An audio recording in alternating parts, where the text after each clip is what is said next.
Hey guys, this is Viper Strike here, and today we are on episode 8 of our journey, as we are now here on a very special day today. We're on the East USA server, and we are here in John C. Toon Airport, right outside the beautiful city of Nashville, Tennessee. So our trip will take us from Nashville to Atlanta, Georgia, home of the Braves, which is what I'm wearing right now.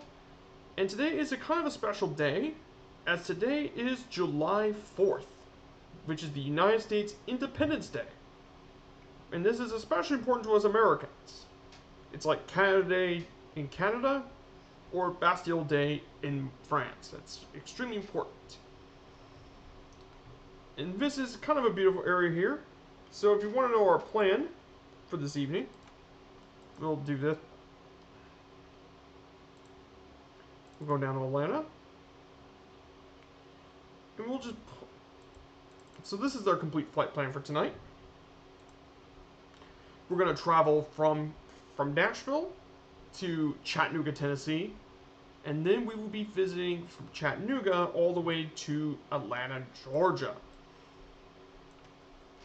Now I do need to be careful, as Atlanta is a major traffic hub for aviation, especially considering it's Hartford-Jackson.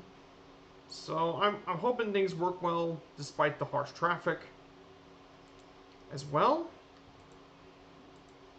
Now the question is kind of what plane I want to take here today. So I take the Diamond DV-20, the Diamond DA-20 Katana. Now this plane is made by Diamond Aviation out of Austria. This is a training aircraft. I mean, this is a trainer.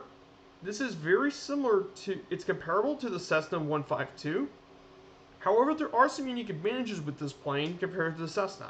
One of the advantages, obviously, is its really nice glass cockpit. This gives you, and its low wing means it gives you far greater visibility, so you could see out of it a lot easier. And I think that brings us to one of the other things I do like about the plane is it also has superior range. It can go up to 600 nautical in the game. It can go up to 600 nautical miles, whereas a Cessna 152 can only reach around 400 nautical miles. So you can use this for longer range flights. However, the disadvantage is you can't use the takeoff runways and such. But that's not that really big of a downside when you gotta consider what this thing brings as a trainer. So let's get into the cockpit for a bit. I see Warhamster in the chat. Not in the chat, but he is here. I can tell. So let's look at this cockpit. It seems like a really basic and simple cockpit. You got your steam gauges, you got your VOR stuff. It's got your GPS right here.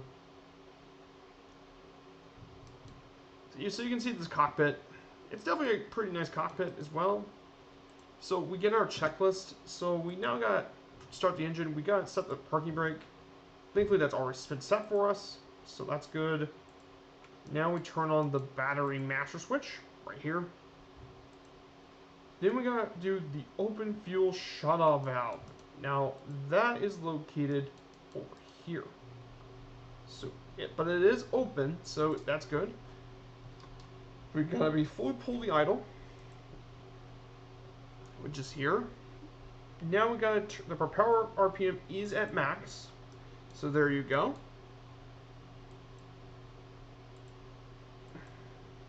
So definitely, it's very interesting to see so far as well.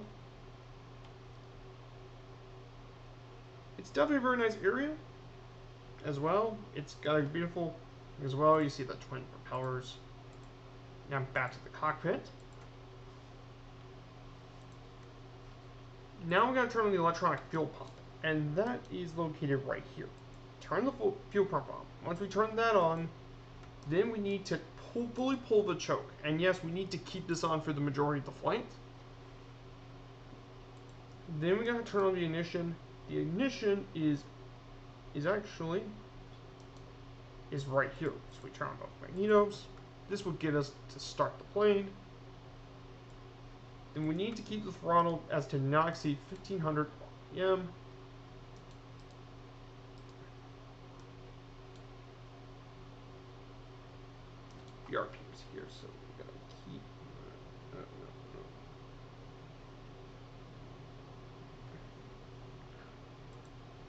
Okay, check.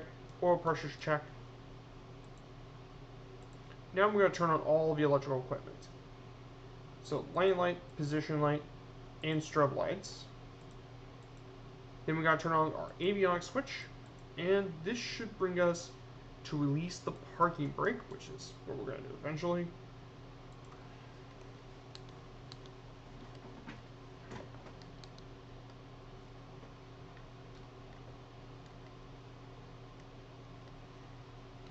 As well, so there is the taxiway over here.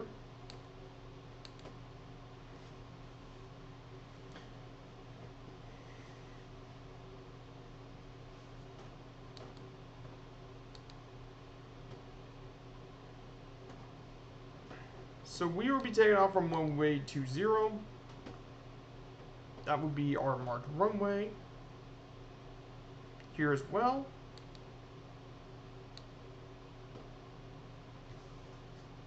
So let me do something right here.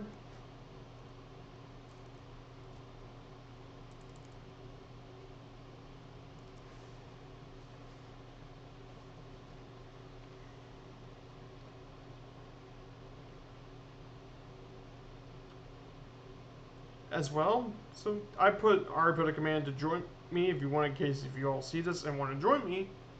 Here it is.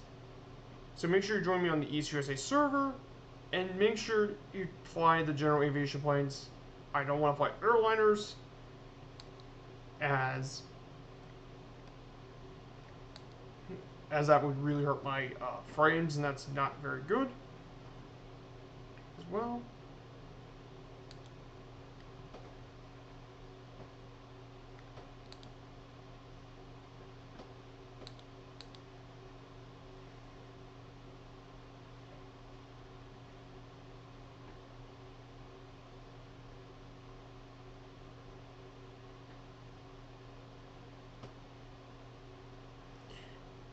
I still have a hard time believing Allison.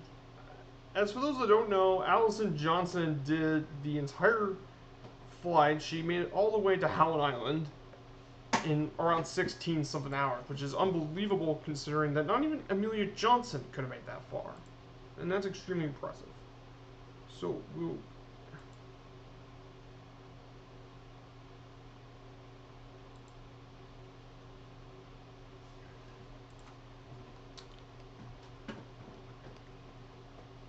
So we'll put the max. We're going to deploy one stage of flaps.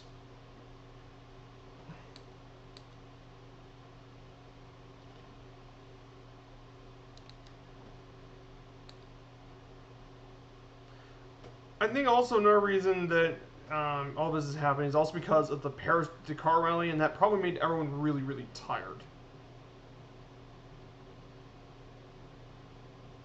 And I don't blame you. It's race for a good cause.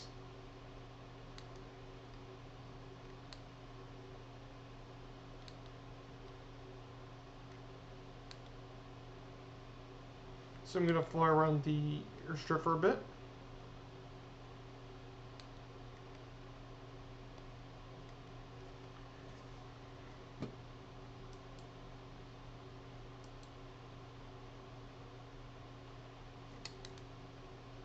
Whoa.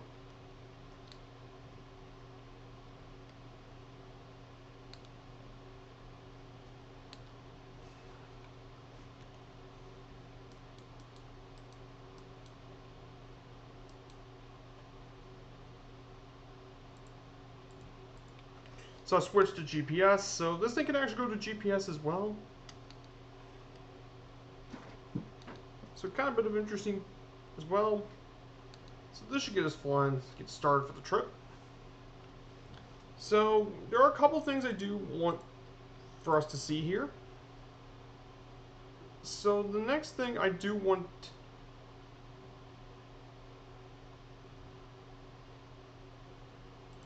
So we are actually first flying to Nashville. So Nashville, Tennessee will be our first leg of the flight. So Nashville, Tennessee is the state capital and the largest and most populous city in the state of Tennessee. and this was named after for Francis Nash, a general of the Continental Army during the American Revolution, and the city was founded in 1779. And what Nashville is most well known for is a major center of the music industry, most notably country music, and that's why it is commonly known as the Music City. In addition, and there are many kinds of attractions here in Nashville. They include the Grand Ole Opry, which is located outside of the city. The Nashville Sounds, they are the minor league baseball team in the area, and the Ryman Auditorium, and that is where the Grand Ole Opry was held for a very long time. Now, notable Nashville people, they include Bill Belichick, who is one of the greatest NFL head coaches of all time, Frank Maxwell Andrews of the United States Army Air Force, and yes, Miley Cyrus, who used to, for any of those who remember Hannah Montana back in the day. And one of the fun facts about the city of Nashville is that it has hosted some of country music's greatest legends. Johnny Cash, Reba McEntire, and Dolly Parton. They're all made their way into Nashville and kickstarted their careers in Nashville. Definitely a very interesting site as well.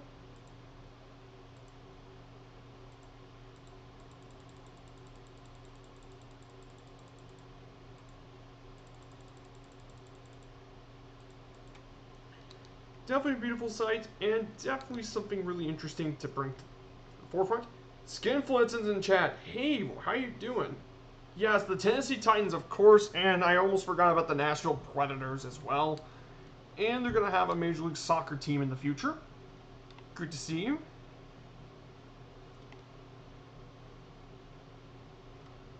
It's definitely very nice out here.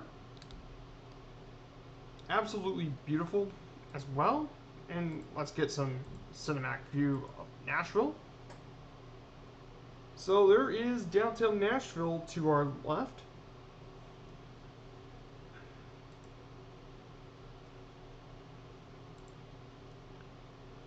As well, we can definitely see the beautiful Nashville skyline. I'm going to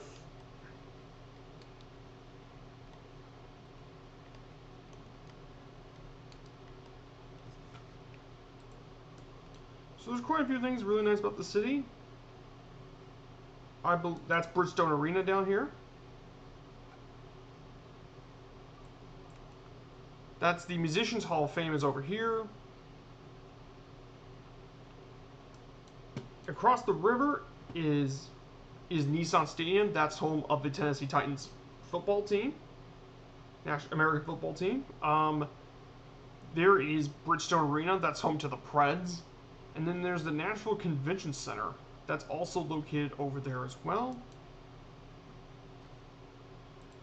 Kind of a really nice thing to fly over for events.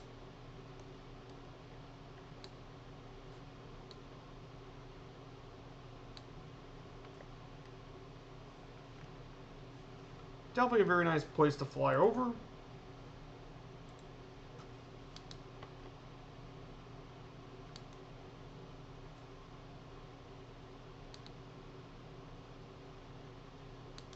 As well, I'm going to readjust my throttle, and thus I'm going to have to also readjust my flaps.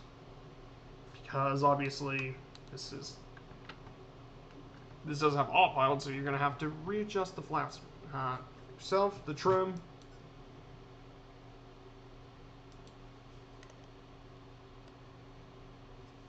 As well. So the question I know a lot of you people not from the States want to know, why do Americans exactly celebrate July 4th? Well, because July 4th is Independence Day.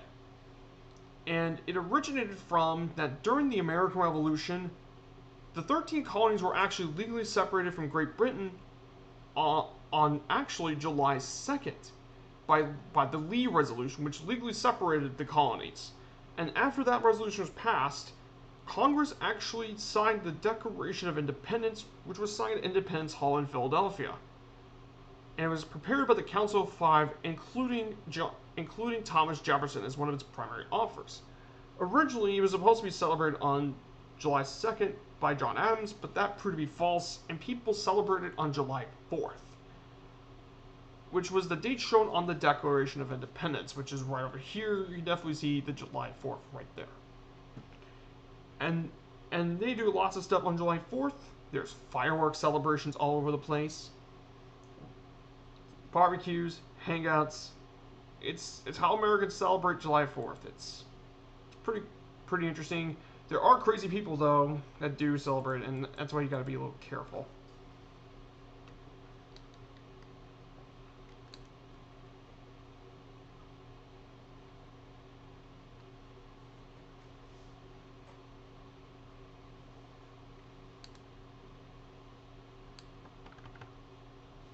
As well.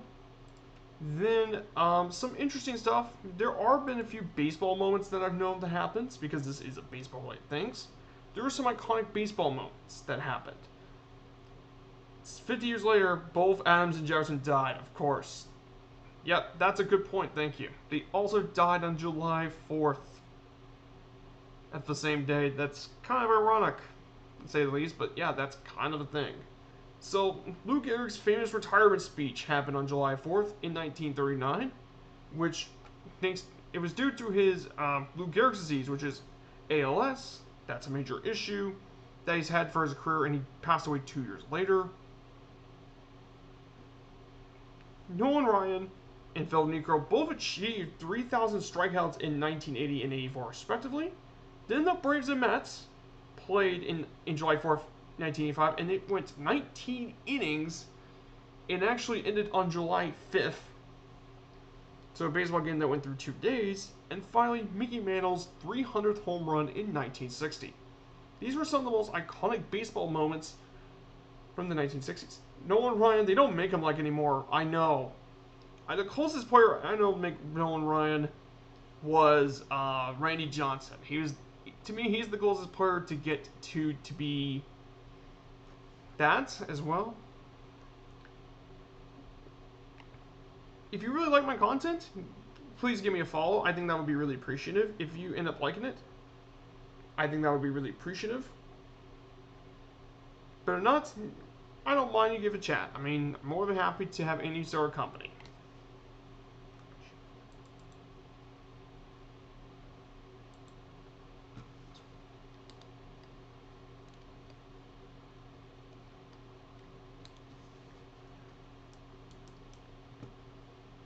Then there is Nashville International down there.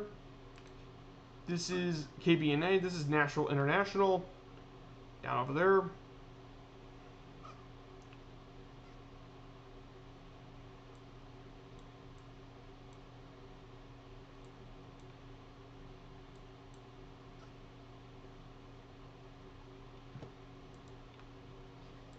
As well. And here's the thing, too, about that Skip Lentz. Nolan Ryan, despite all the strikeouts he's gotten, he hasn't had a single Cy Young award. Which is kind of weird. I'll get more detail about it. So we're going to fly down this highway for a bit. The Tennessee countryside is actually very wonderful to fly.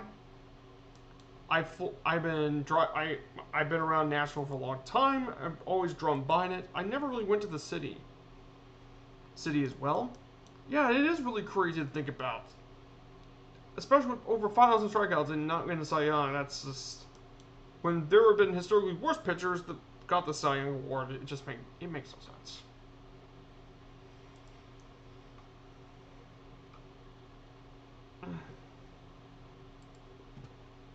So, for our destination today, for our first leg, we're going to be heading to Chattanooga, Tennessee. Now, Chattanooga, Tennessee is actually the state's 4th largest city, and is well known as a major transport hub for many of the railroads in the region. Chattanooga itself is actually located between the Ridge Valley portion of the Appalachian Mountains and the Cumberland Plateau. And one of the major areas that can look over the city is Lookout Mountain, and that's in Georgia, and it gives you direct views of the city. And speaking of attractions, Lookout Mountain is one of the most popular attractions in the city. You get absolutely beautiful views from the mountain of the city below. Also, in addition to that as well, There's also the Tennessee Aquarium, which is one of the state's most well-known aquariums, and Raccoon Mountain Caverns, which is a cave system within the Raccoon Mountains. Now, some well-known Chattanoogens include Giddy Gilbert, John Thomas Lupton, who was one of the magnates that made Coca-Cola kind of a thing, and Terrell Owens, because he played college ball down in Chattanooga and became a Hall of Fame wide receiver, one of the best wide receivers of all time. And a fun fact about Chattanooga, I found out that it was actually internationally well known in 1941 as part of a hit song called Chattanooga Choo Choo, and that was by Glenn Miller and his orchestra. And Glenn Miller, from my research, was one of the most famous orchestrators in the United States during the 20th century. He made a lot of hits during that time. So that's something I did want to point out about there as well.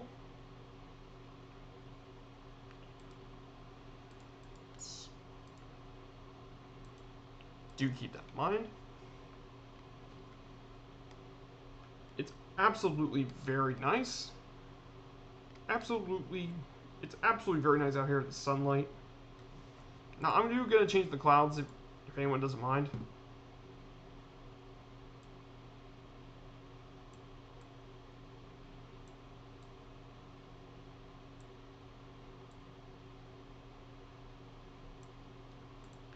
I think something like that would work.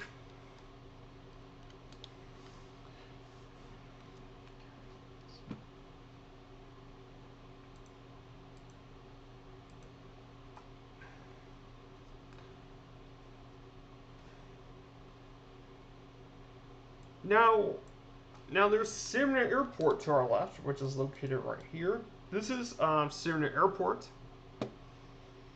This is one of the other airports that's not far, and right next to the airport is the Nissan factory in Tennessee. This is where they produce a lot of the Nissans for the United States. Is actually produced in Smyrna.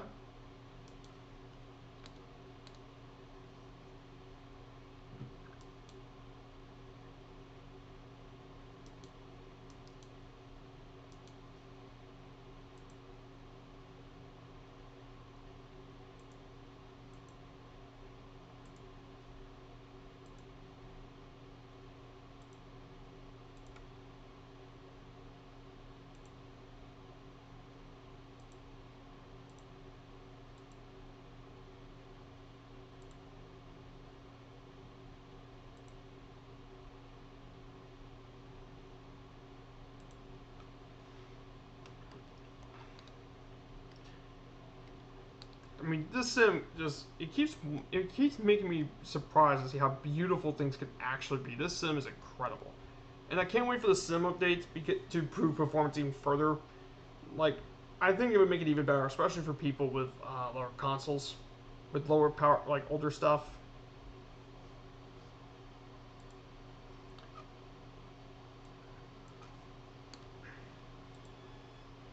Hey, Skinflints just followed. Thank you so much. I love chatting to people in the chat. I mean, it's something nice to talk over while I keep doing it. Tennessee is absolutely beautiful, especially the Smokies. I know.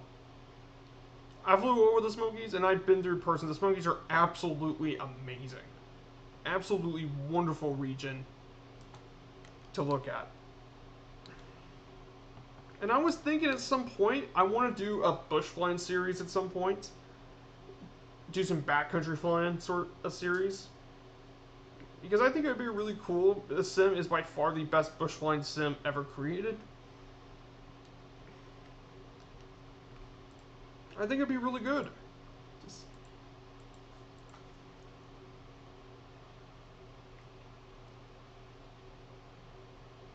So down here, if you notice, that is the Nissan factory down there.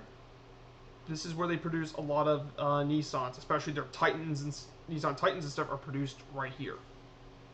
Steerman over the Smokies, oh yeah, they're, like I said, Steerman over the Smokies would be fantastic. Just gotta put the weather conditions for it.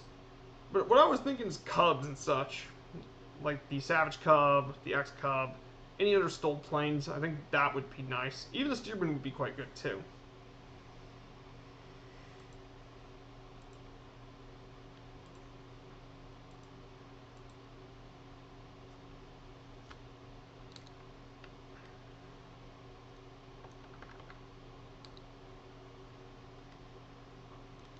absolutely wonderful.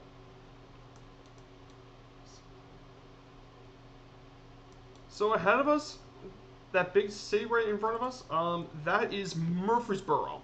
Now, now for what I know about Murfreesboro, anti-tail dragger. I know tail draggers are great. I know they're going to come out with more of them. I know they're coming out with a Cessna 140. Airplane Heaven's making that, which is really exciting. There's also a lot of freeware mods. The Got Gravel is going to be the Savage, and the Gravel and Carbon are both amazing. They're awesome to fly. And also the Bush League Legends S Cubs are all freeware mods, and they're really good planes. They're very high quality.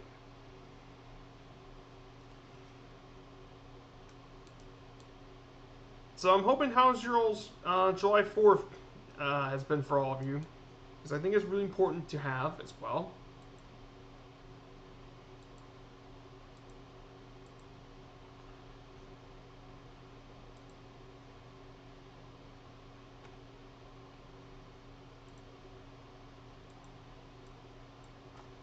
As well.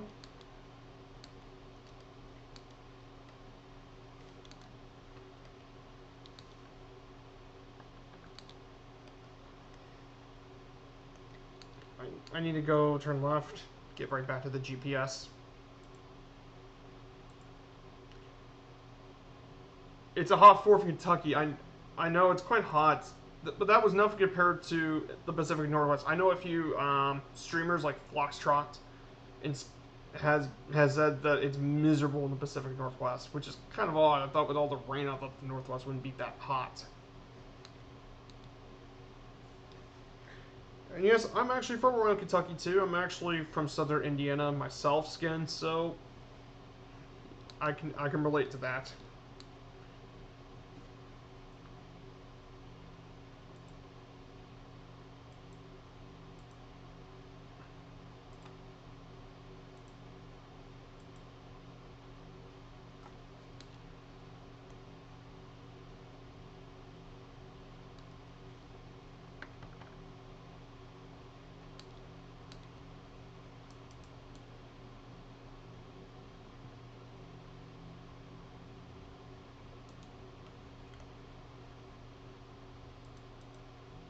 The Carenado one, yeah, the 170 as well.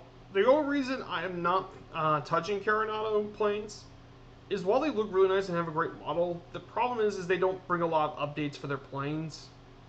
So I think that's a weakness for Carenado. And that's coming from multiple different owners of people who own it. So I'm just a little hesitant. I'm only want to get the planes that I want to get and such.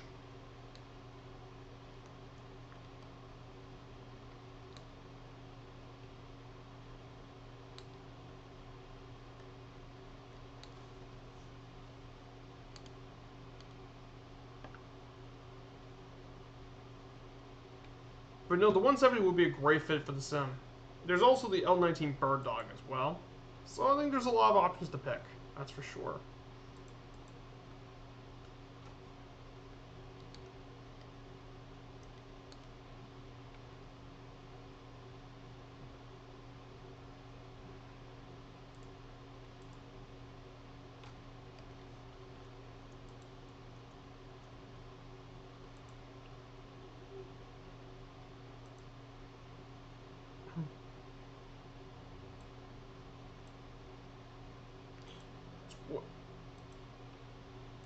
So I'm really if you haven't known about this last night, so CL and Forder did their Dakar Paris to Dakar rally endurance race. They did one of their long endurance race. Apparently, it took CL 22 hours to complete it, and he barely. And I remember he CDD'd afterwards, which I mean is the best. I mean, it was a good thing he put the time down, or else he would have to start over all over again, which is very lucky for him.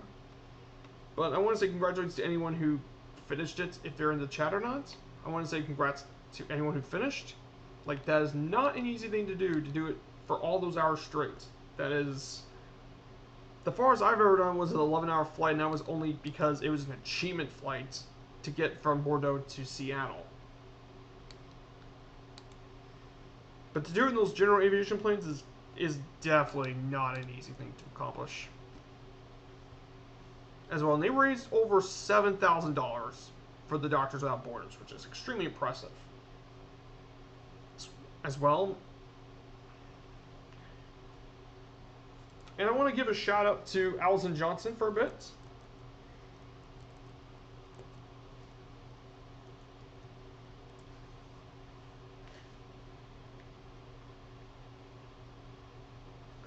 Something's weird with my commands. Let me fix.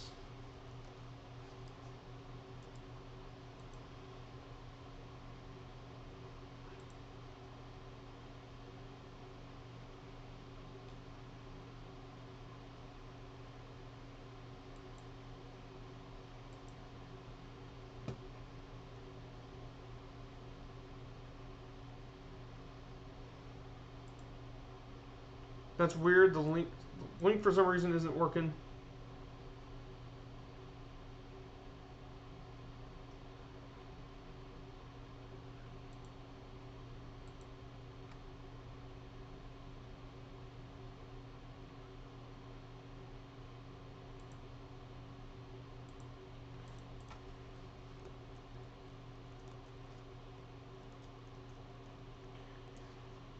Now, Allison Johnson, she did something amazing last night.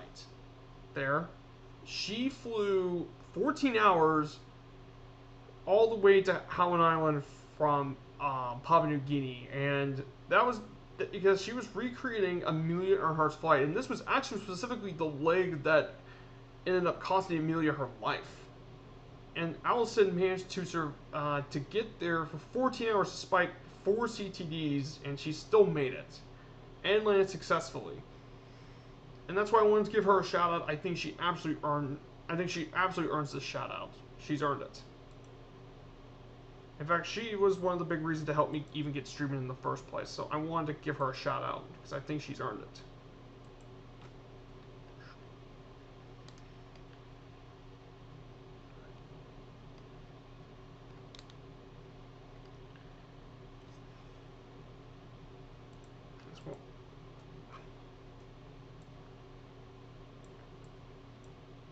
Now, obviously, for what I know about Tennessee, well, the thing I do know is that Tennessee is well known for their whiskey. There are so many iconic brands of whiskey that are made in Tennessee, in the United States as well. However, don't confuse whiskey for bourbon, especially in Kentucky. There is a difference between the two as well.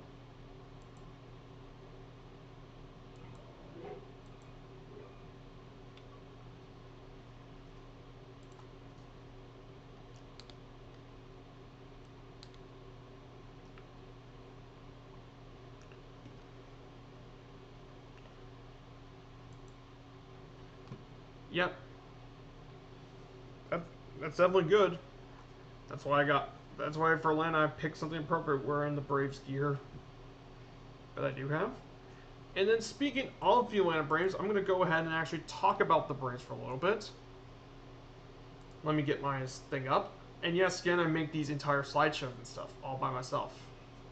So the Atlanta Braves were established in 1871 and are originally as the Boston Red Stockings, and have changed name multiple times, but they are still around. In fact, they're one of the 2 oldest teams in Major League Baseball. The only other team that is just as old as the Braves are the Chicago Cubs. And oh, hello there, Splasher. Good to see you, man. I just saw before I started that you're doing the FPS test around Chicago. How did that went?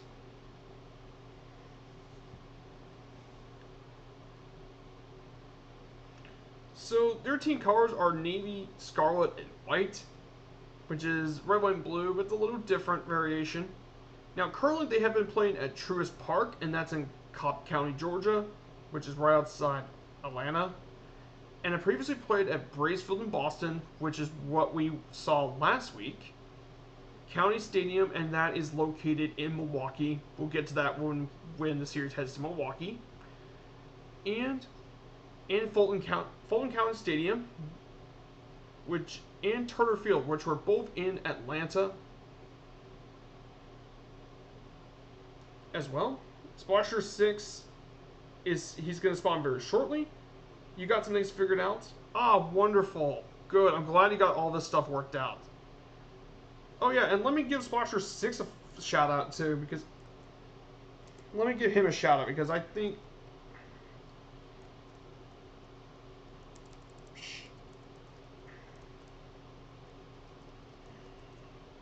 so if you want to check some all-around fun, all our fun and bush trips and such, one of the guys I recommend is Splasher 6, and currently one of his long-term projects is going through around the Pan American Highway, which goes all the way from all the way from Canada to Argentina. It goes everywhere except the Darien Gap in Panama. But if you want to do some relaxing flying and such, I go recommend checking him out. I think give him a follow. I think he absolutely puts out great content, and he's such a good guy to talk to as well. So you're more than welcome, Splasher. You give me plenty of shoutouts, I give you plenty of shoutouts. So yeah, we help each other out. That's part of the community, and that's one of the things I love about the Flight Sim community. Everyone's very supportive and will help you out any way they can. So the Atlanta Braves historically have won 3 World Series.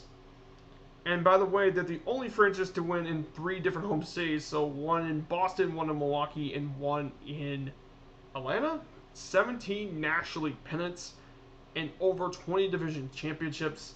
Most of them have come from the National League East during their decade of dominance in the 90s. And as I said, the Braves are the only franchise in Major League Baseball to have won the World Series in 3 different cities as well. So for the Atlanta Braves, we start actually from Harry Wright with his brother George and 2 other Cincinnati Red Stocking players from the original Red Stockings team. They actually went to Boston, Massachusetts and founded the Boston Red Stockings of the NAABP, and then they eventually become one of the nationally chartered franchises in 1876. Those Red Stockings used to dominate that league, winning 4 of that league's 5 championships. And then they became known as the Boston Red Caps, and they actually played their first game in the National League in April 22nd, 1876, beating the Philadelphia Athletics. And during the 19th century, they were one of the most dominant teams in the entire league, and they won a total of 8 pennants through much of the 19th century. Oh, when I think of the Braves, Greg Max. Oh yeah, Greg Max was unbelievable. Actually, you'll see later in the slideshow, I will be talking about the big 3 in Atlanta. They were unbelievable. Oh yeah. Yeah. Max was unbelievable.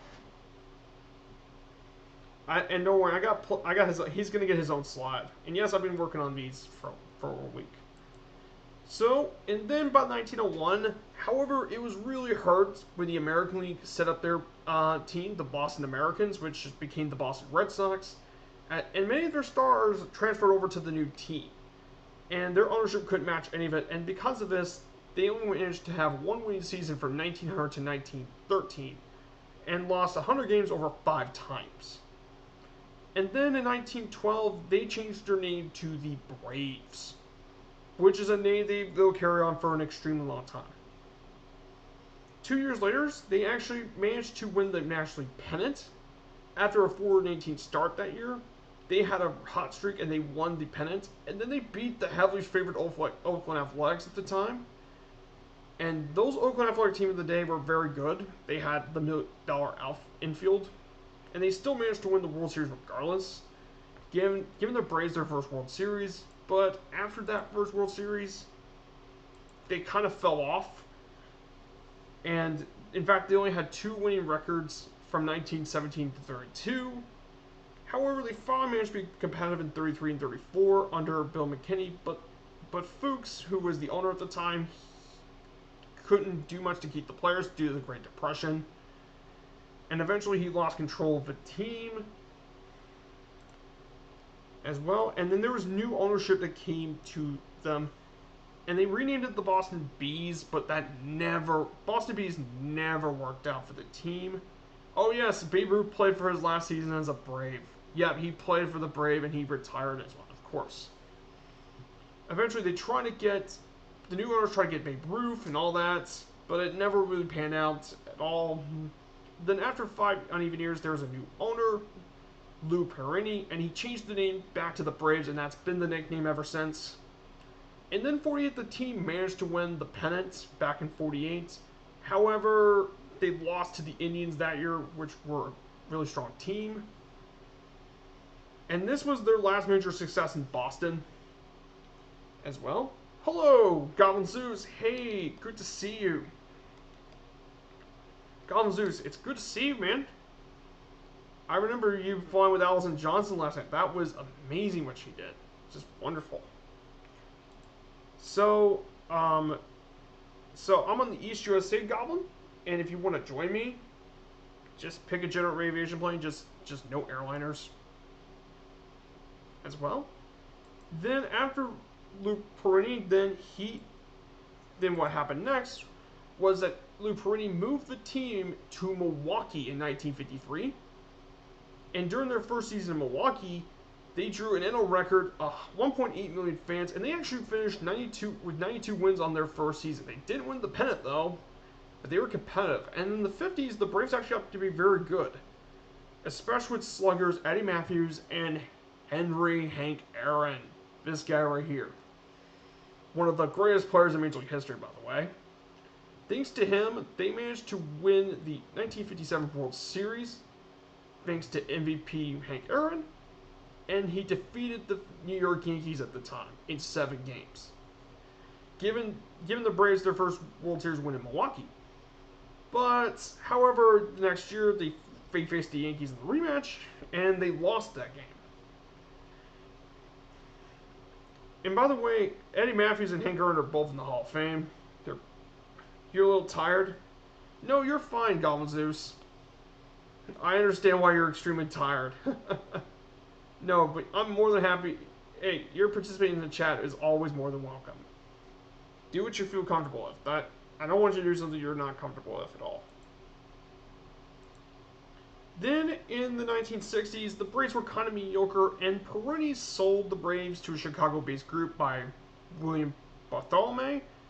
And as soon as that happened, the Braves moved to Atlanta, because the city of Atlanta managed to build a new stadium, Fulton County Stadium, and the Braves moved there in Atlanta. And in their first few seasons at Atlanta, they were a 500 team. However, things actually got better in '69. They won their first National League West Division title, but unfortunately, they were the victim of the '69 Mets, the '69 Mets there was nothing that could stop them that year. And those Mets won the World Series against the Orioles that year. Then it turns out Bartholomew did sell a team eventually to Ted Turner. During the next decade between the 1970s and 80s, they only have 2 winning seasons, unfortunately, but there were a few things to cheer for. First was Henry Aaron. Hank Aaron, he broke Babe Ruth's all-time home record on April 8th, 1973. There was a lot of controversy over Babe Ruth breaking Babe Ruth's record because of the fact this was not far off the Civil Rights Movement, and he got some major death threats for even thinking about breaking the Babe record. So that was very much a major controversy, but he still did it anyway. In 1976, the team was purchased by Ted Turner, who was born in Atlanta, and he was the owner of WTBS, to keep the team in Atlanta. And if you don't know who Ted Turner was, he was not just the one who founded TBS, he was also the one who founded CNN, the cable news network. And that became a very well-known television station. And TBS has broadcasted all different kinds of sports, not just Major League Baseball, but college basketball, the NBA, and the NFL. I don't think the NFL, but he broadcasts most of those sports. After 3 straight losing seasons, they hired Bobby Cox, and while Cox wasn't known at this time period, he would be known way more in the 90s. Then Cox was fired in the 81 season, and he was replaced by Joe Torre, who was actually, we know him later on as a New York Yankees manager. And because of Joe Torre, they won the 81 division title, but afterwards, the Braves became a declining of the team. They kind of declined, so that's really unfortunate. And then we get to Bobby Cox's second iteration, 1990. This was a major time.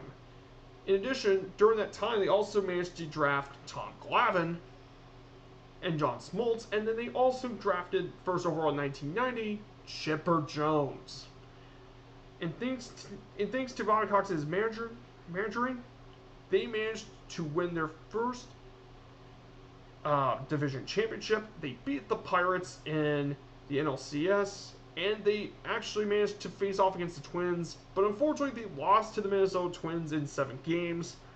And during one of those games in Game 6, it was Kirby Puckett's home run hit off of him into the Metrodome. However, despite the failure to win the World Series in 91, the Braves would continue to be an incredibly successful franchise. Successful in the 90s. In 92, they made it back to the World Series, but they lost to the Toronto Blue Jays, making Toronto their first championship, and this would be the first time the World Series has been won by a team from Canada. In 93, they won 104 more games, but they lost to the Phillies that year in the NLCS, and thankfully those Phillies lost to the Blue Jays. And that's the team I'm going to cover in 2 weeks, I believe.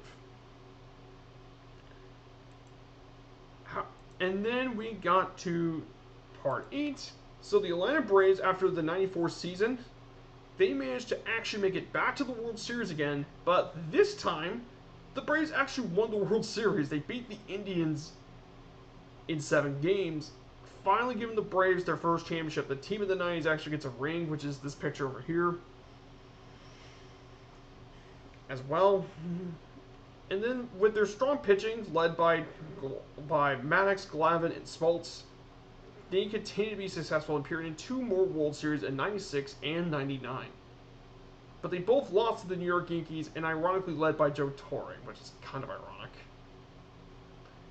And during the from 1995 all the way to 2005, they won 14 consecutive division titles from 91 to 2005, 14 consecutive division championships. That is still a record to this day. The Braves were absolutely dominant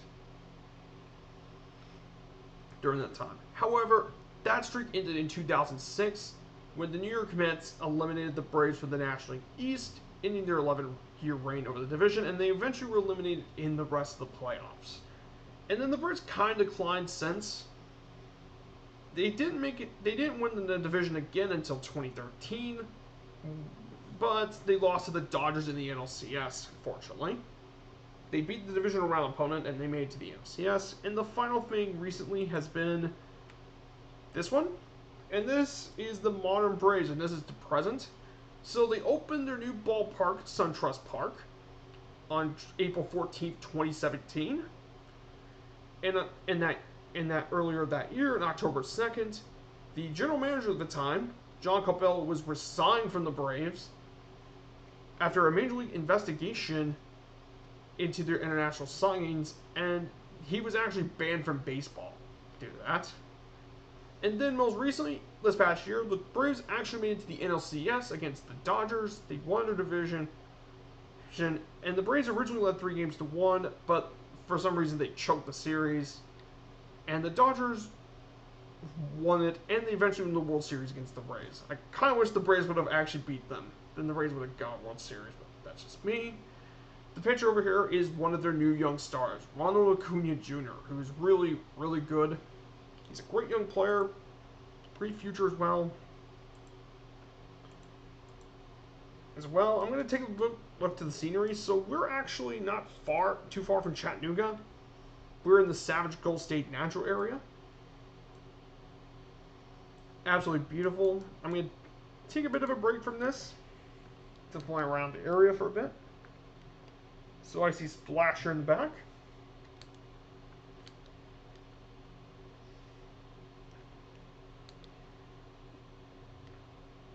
I mean, it's just absolutely stunning. It's incredible.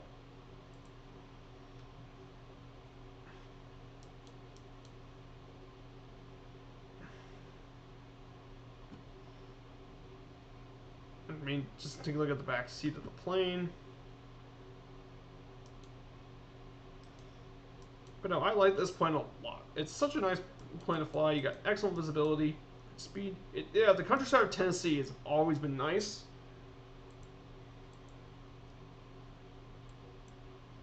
And that's why I want to do some backcountry flying to explore the countryside a bit more. I think that sort of thing is what I want to do as well in the future.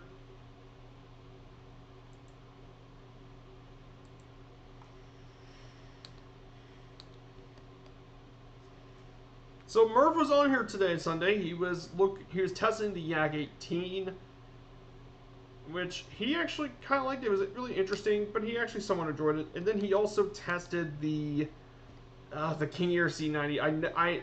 He said it's not terrible, but I'm not gonna touch that thing. I'm not gonna touch it.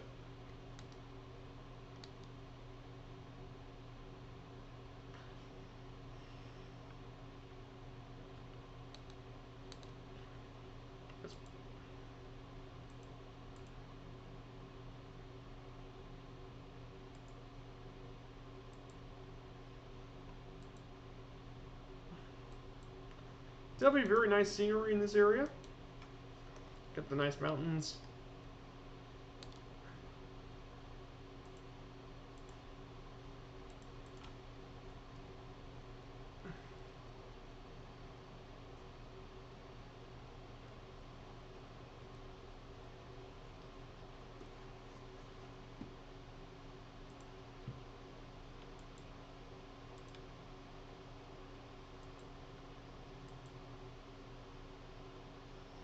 So we're getting near, we're in the Savage Grove State Natural Area, which is down on here. So that's kind of what we're overlooking.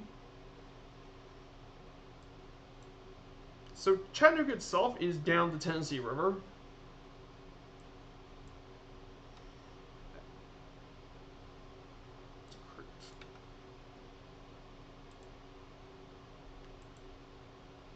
I'm waiting for one plane that's about the F-14. I'm I'm kind of cautiously excited for it, but I'm holding my breath considering the F-15 wasn't so great initially when it came out, and I was wanting to get it, but I kind of held off of it. I know there's a really awesome freeware plane, Goblin. It's the F-22. They actually did a great job with the plane.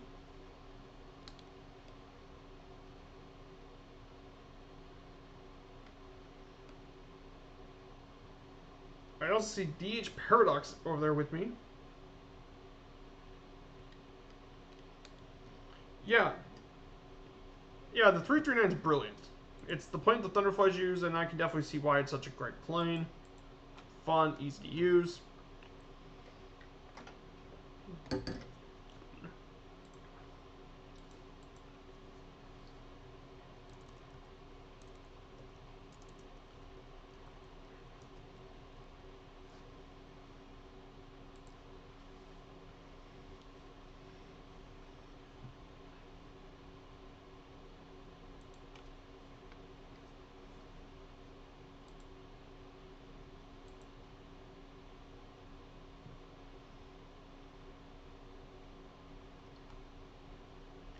So now I'm up to 67 falls. I'm only 3 falls away from 70, which is really impressive. Hey, Allison Johnson. Good to see you. I want to give you a shout out because you did amazing last through this entire thing. I watched for most of it.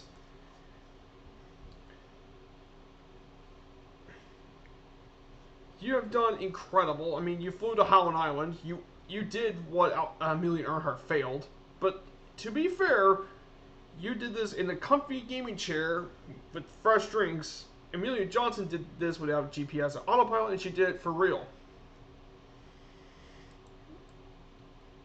I mean, both you and her are extremely impressive, though. So I want to give you a shout out because I think you've earned it. You've earned some rest. So we're flying to Atlanta, Georgia, Allison, and I got my Braves stuff here today. Got my Braves hat and a Braves T-shirt as well.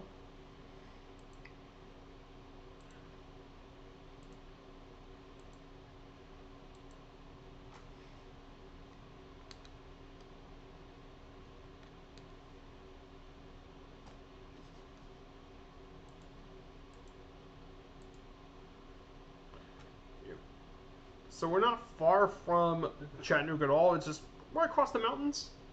So the two waypoints of our little map here, which I'll pull up right here. So for this here, we'll be going through two places in particular. First is on their current home for the Lookouts, is over here. And then the second place I'm looking at is Engle Stadium. Now, Engle Stadium was the iconic home of the Lookouts from 1930 to 1999. And what made this stadium kind of unique was this. This was named after the longtime president of the Lookouts, Joseph Engle. And this ballpark was really neat because Joe Engle, he had an exhibition game played there in 1931. In addition to this, and during that game, they had a girl named Jackie Mitchell, who was 17. She struck out Lou Gehrig and Babe Ruth in that game as well. In 36, they actually had 24,000 people in there in order to win a house. They actually had that happening. And apparently it was a success. And other notable players that played there, not just Babe Ruth and Lou Gehrig, but Hank Aaron, Satchel Paige, Willie Mays, and Harvey Killebrew had played at the stadium. But the ballpark's still here to this day. They actually had to re-renovate the place in '88.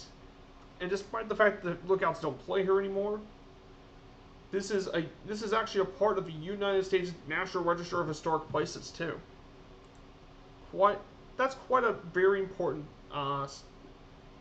This Engle Stadium is this park right here, very important ballpark for baseball, especially in the minor leagues, one of the most important. So we're gonna definitely fly over there. That's for sure.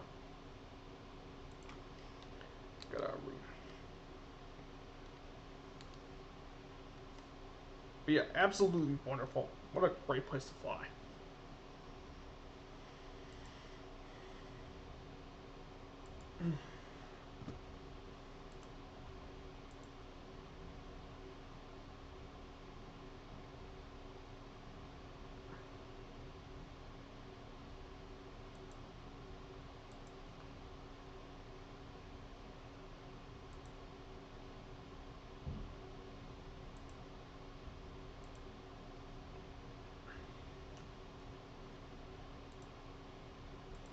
Well, I mean, just it's really lovely, isn't it, Allison?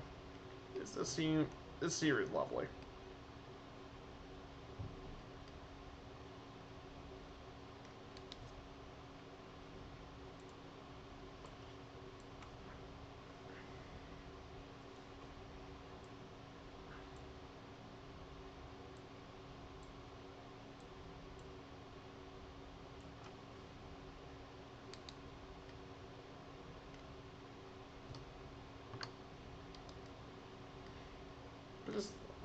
It's such a nice place to fly. The Tennessee countryside, you can't beat it.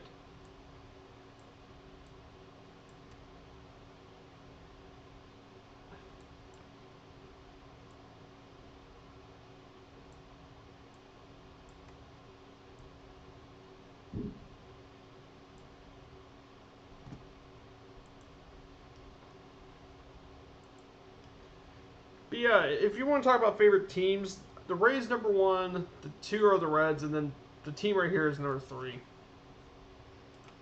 Liking it as well.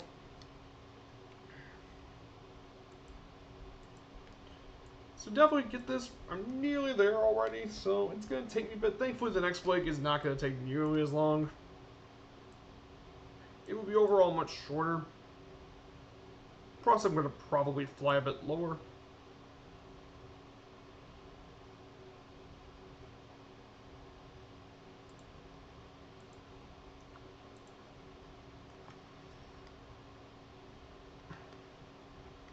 Yeah, this sim is just wonderful.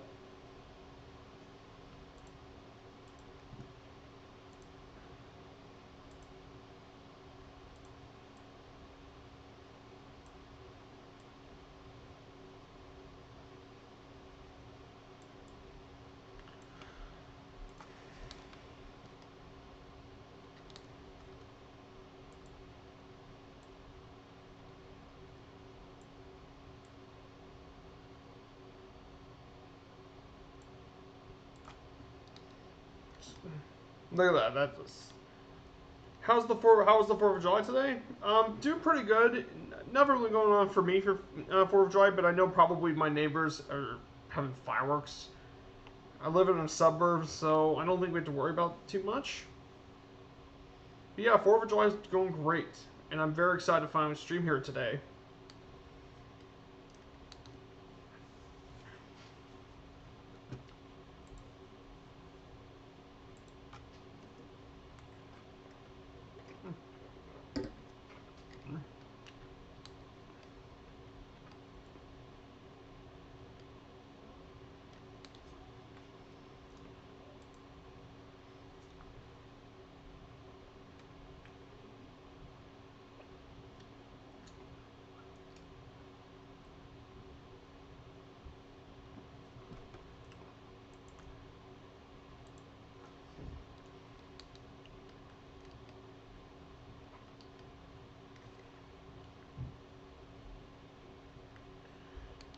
I have OBS Studio all set up.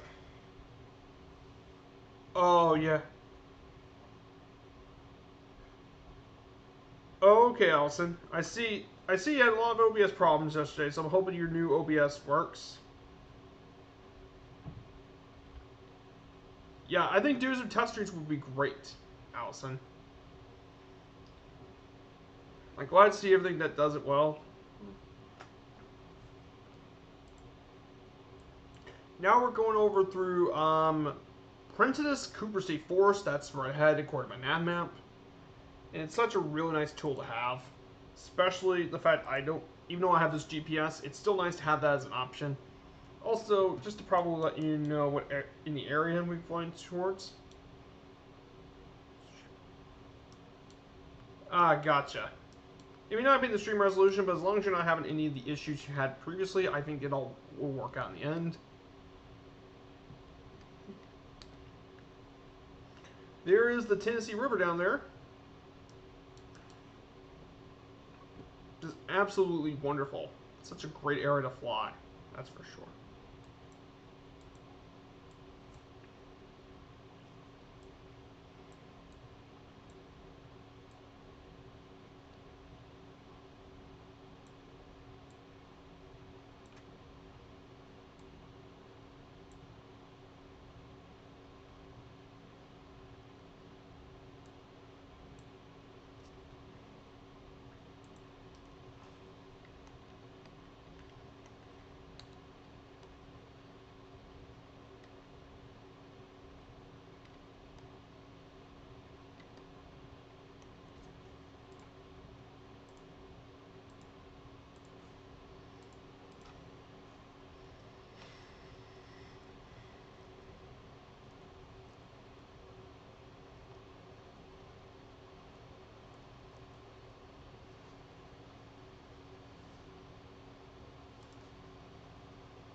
There. Just got a photo. I just saved myself a photo, so I can use it as my new screenshot as well. But yeah, this is absolutely incredible flying over the region. Now, this mountain over here to this area right here, that is Lookout Mountain. And Rock City and other areas are all attractions built on top of that mountain. So that's pretty cool. There's the Tennessee River. I think I should begin to drop my altitude pretty soon. It is very nice. But all the mountains and such. That's why I picked it. I wanted to go through Chattanooga. I'm going to go ahead and drop my altitude. This much.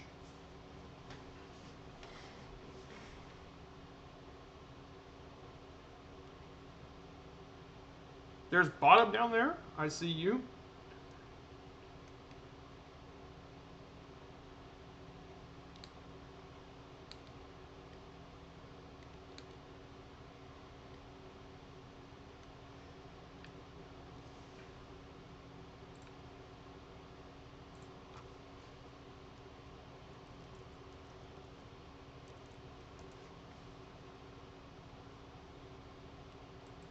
Now, Lookout Mountain's about 2,000 feet high at its highest point.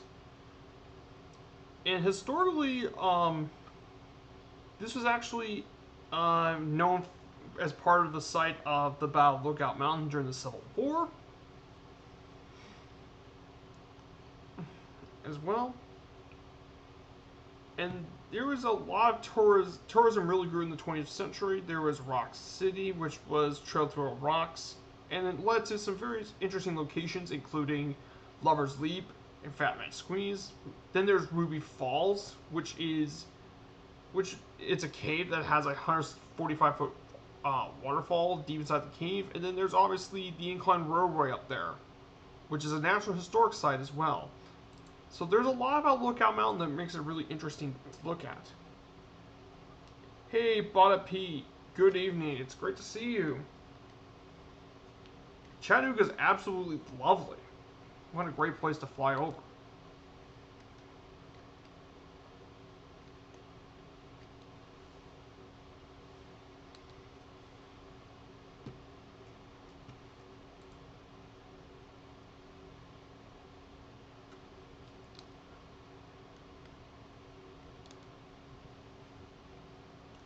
So there's Chattanooga Head. There's all the Tennessee River and such. I mean, this is wonderful bush flying. If you want to do a bush flight, this would be wonderful area to bush fly. Low altitude bush flying, I mean, would be amazing. I really want to do some bush flying at some point with the Cubs and just blowing over it. Like, that would be wonderful to do. Now, currently, the Chattanooga Lookouts, which is the team we're visiting, they are currently the AA affiliate of the Reds. As well. Previously, they have been the AA expansion team of the affiliate of the Dodgers. But the Lookouts have actually been around since the 1880s, actually.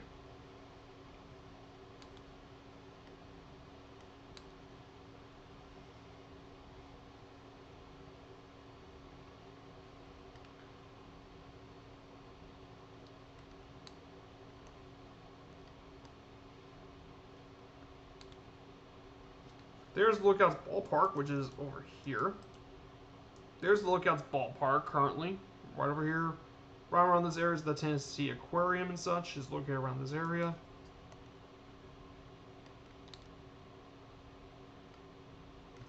Now for runway. The question is, what runway are we going to land at Lovell? According to my thing, I'm going to be landing on... The question is...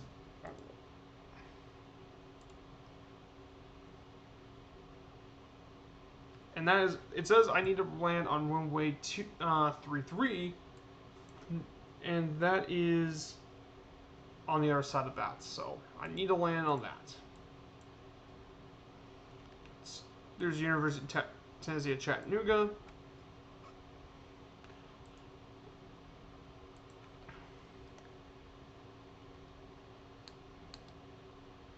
There's Englefield, which is... There's Englefield right here. There's that classic ballpark down there.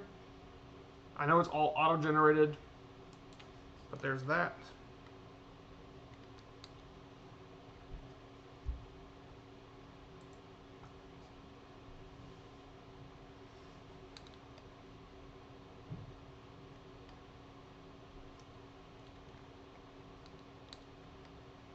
There's also the Chattanooga Zoo as well, which is located.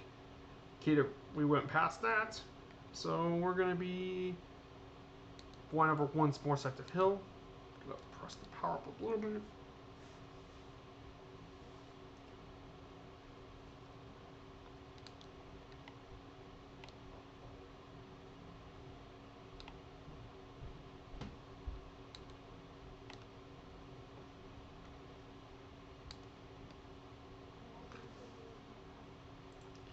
Now, the real thing that's going to be difficult is not this leg, but potentially leg 2 and especially leg 3 might be difficult.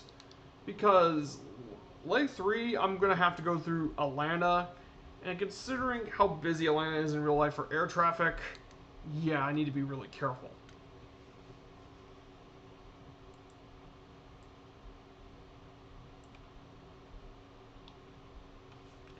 So I'm gonna go ahead and circle around.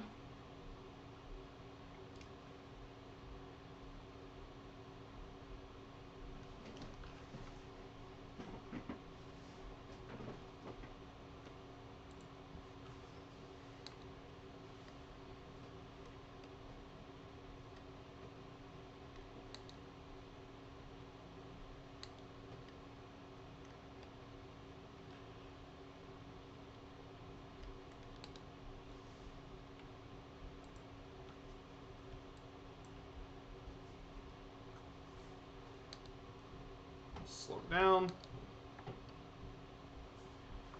Gonna pull my landing flaps, so that's gonna be put up. I'm gonna try and circle around the runway because I'm gonna run on runway 33.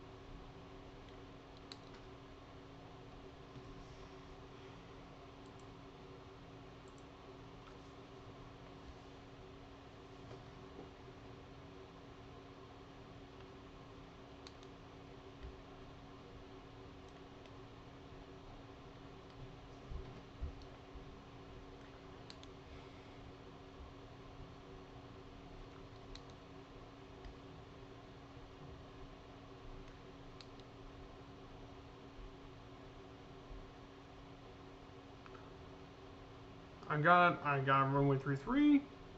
It should be an easy landing.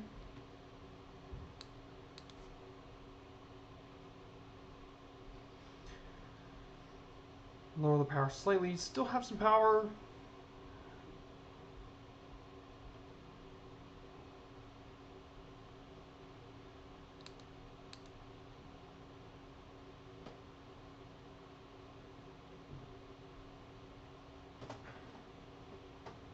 And I'm down. Quite smooth, if you ask me.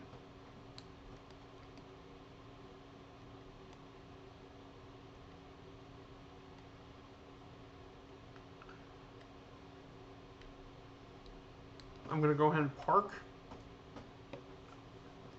Let me turn off the plane.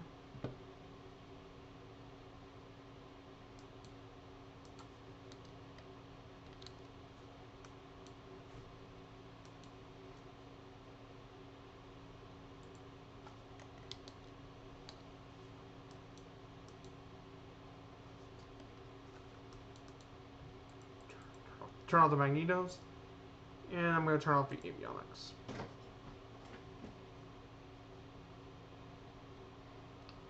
One hour, 4 minutes. I wonder what Splasher's going to roll up in. And DH Paradox, I wonder what they're going to be spawning as.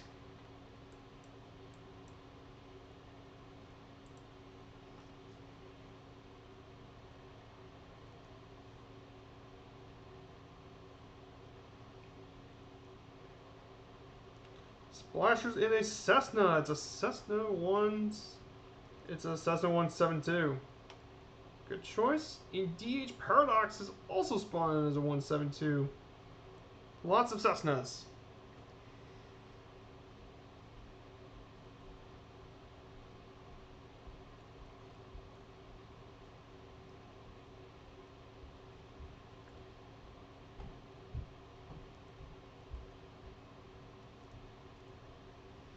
Now, the 172s have been historically very popular planes.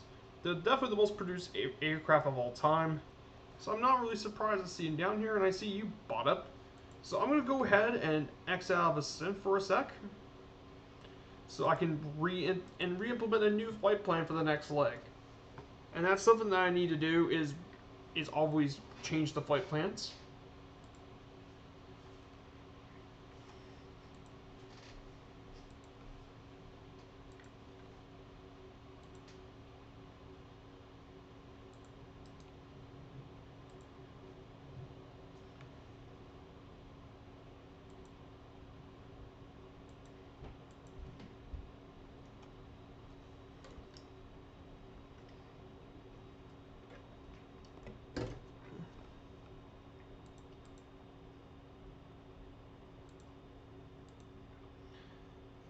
So I wonder how your all's July 4th is going for you in the chat. Just want to reminder, see if anyone's having a good day today.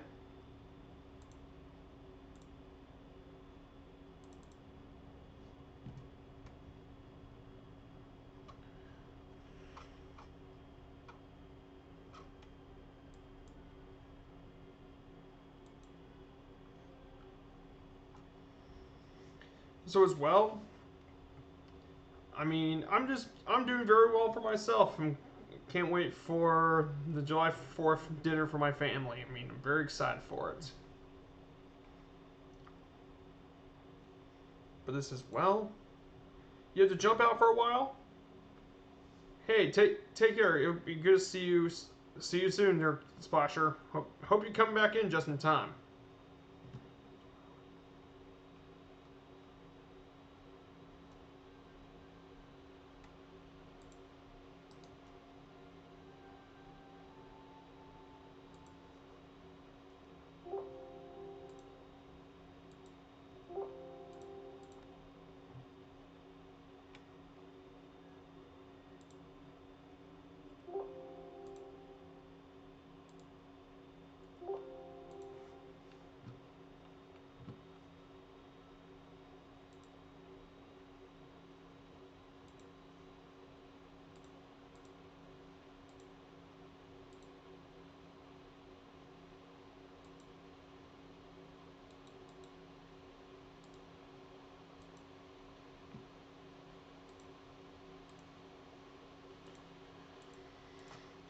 So this is level here, and I'm back in the game.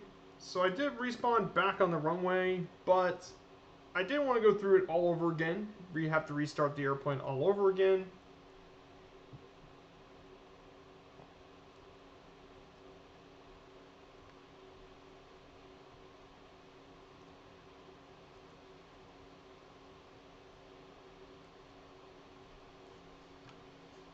It's good to see everyone here, apparently. So this will be our second leg of the flight. So for our plan here for the next leg, we'll be going from Lovell all the way to Dobbins to Cobb County, which actually we were supposed to be actually heading here instead. We're actually heading to Cobb County International.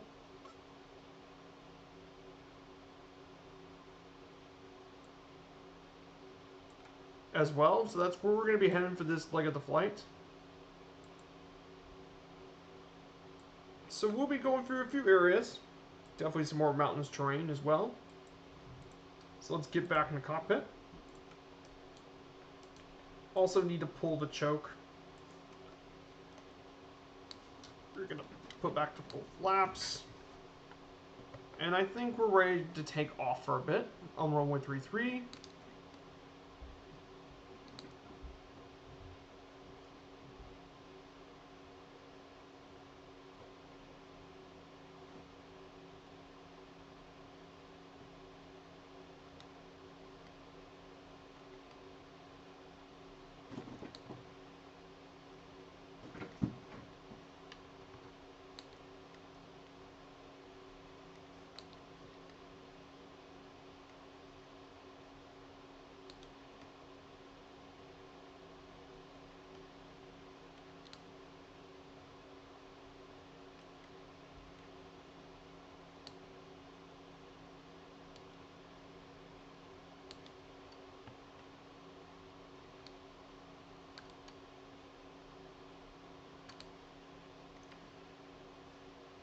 As well. Just waiting for Bob to get in there.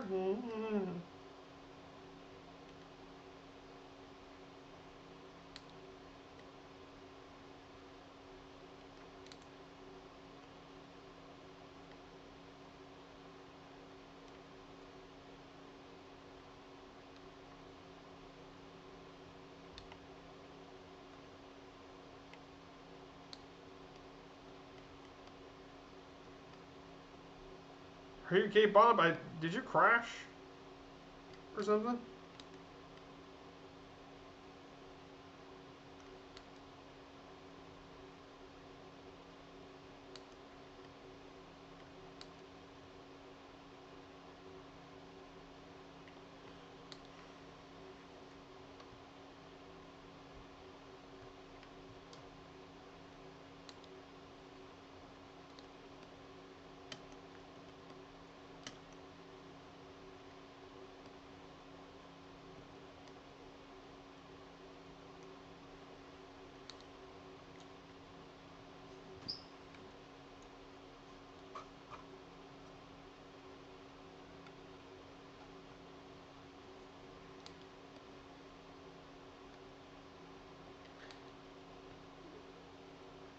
Oh, you're an F-15. Yeah, you're gonna have no trouble catching me in the. I'm gonna look a ton, of course. It's gonna be pretty.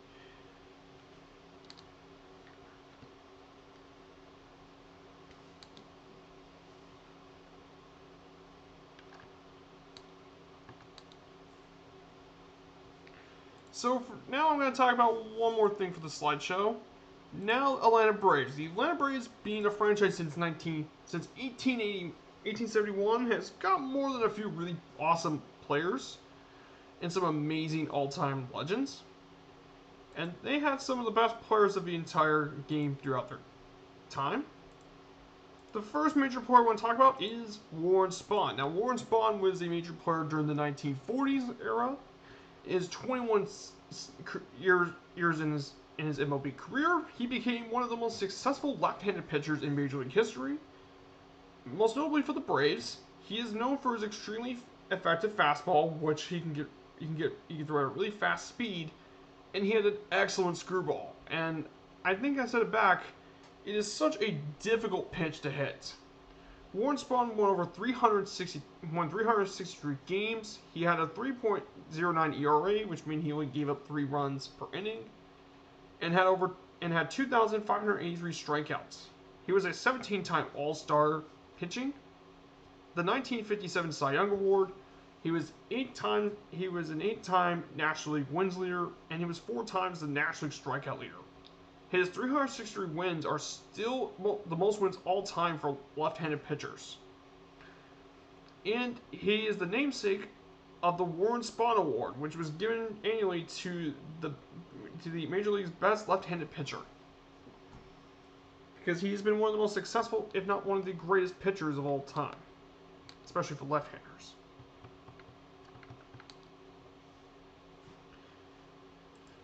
The next legend I want to speak of is Eddie Matthews. He is considered by many to be one of the best third basemen in Major League history. He played mainly for the Braves, but he also played for the Houston Astros and the Detroit Tigers. He was a .271 hitter. He had 2,315 hits, 512 home runs, and 1,453 RBIs. He was a 12-time All-Star and led the league in home runs twice. In terms of third baseman, he ranks second all-time among all third basemen in home runs, RBI, slugging percentage, and total bases. The only third baseman who has more is Mike Schmidt. And that's someone I covered. And he's someone who I covered a couple weeks ago. In terms of a fun fact about him, he's the only Braves player in franchise history to play in all 3 of its home cities: Boston, Milwaukee, and Atlanta. So yes, he is the only Brave to do so. Which is incredible.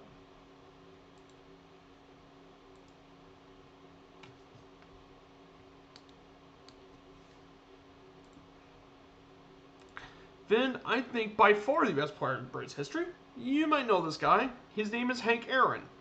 Hank Aaron was actually born in Mobile, Alabama.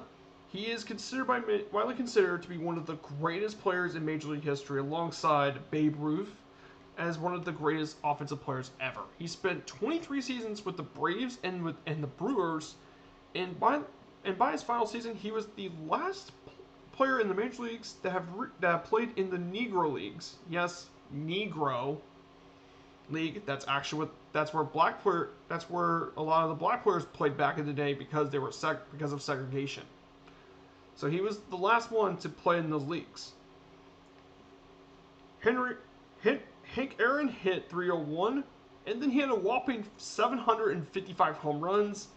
The only player in Major League history that had topped that was Barry Bonds, and a lot of people are suspecting. I put an asterisk on that record. Yeah, Hank Aaron. Hank Aaron, absolutely amazing player. He had over 3,771 hits and 2,297 RBIs. He was a 25-time All-Star. Yes, he got selected to the All-Star game 25 times. That's the most of anyone. He was the 1957 NL MVP. He was 4 times the National League RBI and home run leader and a 3-time Gold Glove. and he still has the record for the most RBIs, extra base hits, and total bases, and he's still top 5 in home.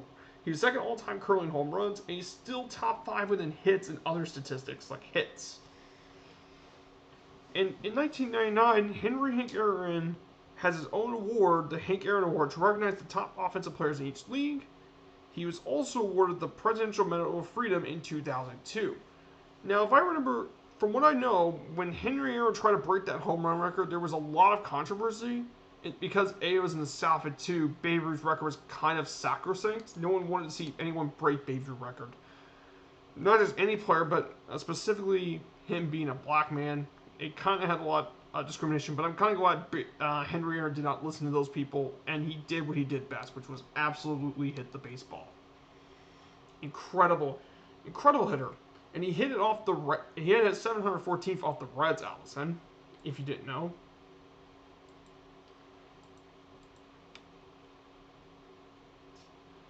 Then we talk about one of the 3 members of Atlanta's Big Three in the 1990s. In the 1990s, Atlanta had 3 of the best pitchers, 3 Hall of Fame pitchers in one staff, and led him to an absolute dominance. And this was the head of the rotation, Greg Maddux. Now he was already a successful pitcher in Chicago, but when he came to Atlanta, he was absolutely incredible. And he was not just the head of one of the best, if not the best, star rotation in Major League history. He is also one of the most effective pitchers in the era. While Greg Maddux didn't exactly have a great arm, his command, composure, and his smarts led him to be one of the great pitchers in Major League history. He won over 355 games. He had a 3.16 ERA, and he struck out 3,371 batters. His 355 wins is the second most of any player that's played that has their career started in the live ball era. Only Warren Spahn had more wins post 1920. In addition to this as well, he was an 8-time All-Star. He was a 4-time National League Cy Young, and yes, he was the first player to win 4 straight. And unbelievably, as good as he was pitching, he was also somehow an even better defender, because Greg Maddux actually had 18 Gold Gloves, which is the most all-time. Which means, Greg Maddux was great at defense. He has the most putouts of all time of any pitcher. So, Maddux, unbelievable pitcher. And the fun fact is that Greg Maddux is the only pitcher in Major League history to win at least 15 games for 17 straight seasons. Which, he's just consistent. If you wanted someone to help you win, you want Greg Maddux on the mound.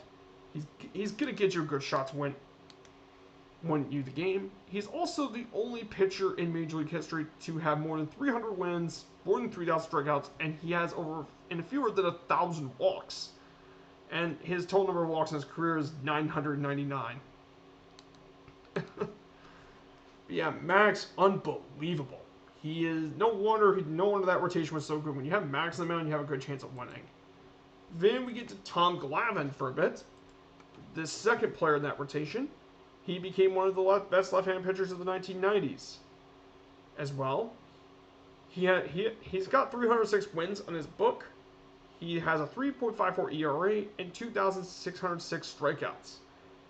He was a 10-time All-Star. He won the Cy Young twice in Atlanta. He was 5 times the National League wins leader.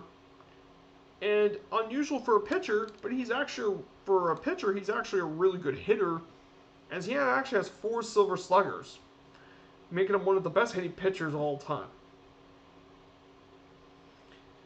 With 164 victories in the 90s, Glavine actually had the second most highest ever wins in the National League, only behind his teammate with 176. And he's only one of 6 left-handers to earn 300 career wins. I mean, that's not easy. There's not very many left-handed pitchers, and he's one of the very best. I mean, it's just incredible how good he was. People underestimate Glavine. I know a lot of people talk about him. And then the final member of the Big Three, John Smoltz. Now, John Smoltz was the rear end of that Big Three. he wasn't just an excellent starter, but after he had Tommy John surgery, he transitioned extremely well as a closer. And he was also really strong in the postseason. He had a 15-4 record in the playoffs with a 2.67 ERA in 41 career postseason games. Smoltz was really good. I mean, he could play. The fact he could be effective as both a starter and a reliever, I mean, is such an invaluable thing to have. John Smoltz won 213 games and 155 losses. He had a 3.3 ERA, and he struck out 3,084 batters. He also, as a closer, got 54 saves, which is still really solid, especially considering he started as a reliever late in his career. He was an 8-time All-Star as well. He won the 1996 Cy Young Award, the Silver Slugger in 97, and in 2002 he was the reliever of the year. And speaking about the Atlanta Braves, during the 90s, the Braves won 7 of the 9 NL Cy Young Awards of that decade, which is between those 3 pitchers. I mean, it's just insane. I don't think we're ever going to see a pitching staff as good as that one. Ever. And then the fun fact about John Smoltz, in 2002, he set the NL record with saves. He had 55 saves, and he became only the second pitcher in history to record both a 20-win season and a 50-save season. And the other player being Dennis Eckersley, who we'll get to when I talk to Oakland about Dennis Eckersley. He is really good. And finally, the last player, the most recent Atlanta Brave in the Hall of Fame, Chipper Jones. This guy really made... Yeah, there are some people really made for the sport. Yep, absolutely. It's like hockey. If you want to be a good hockey player, you want speed and you want your handle and good puck handles. If it's football, it's footwork and a good leg and reflexes. Baseball is coordination and that sort of thing. Every sports. Hey, friends all, welcome to the chat, man. Good to see you.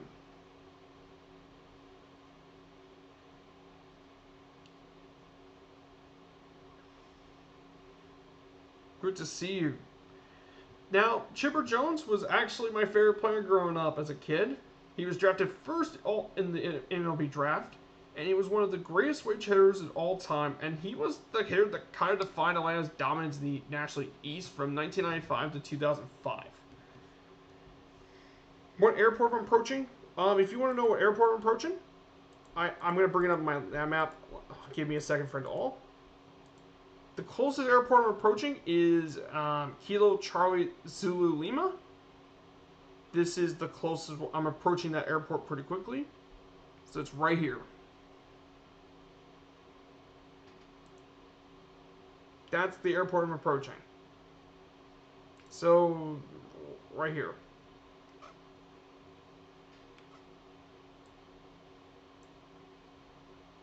You can take off from runway 17 or 35, not really matter, but this is Kilo Charlie Zulu Lima. Is that good?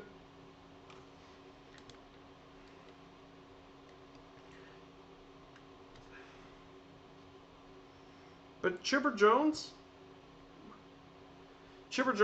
in his career hit 303. He had 2,726 hits, 468 home runs, and 1,623 RBIs. He was an 8-time All-Star actually, the 1999 NL MVP, the 2008 batting champion, and 2 times the Bill Silver Slugger.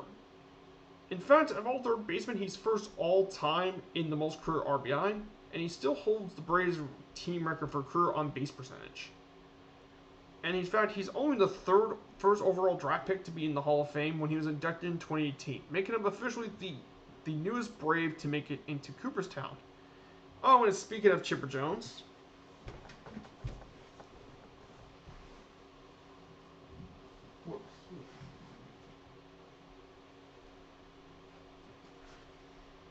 yeah, I have a Chipper Jones. It's number 10. I'm actually wearing a Chipper Jones t-shirt.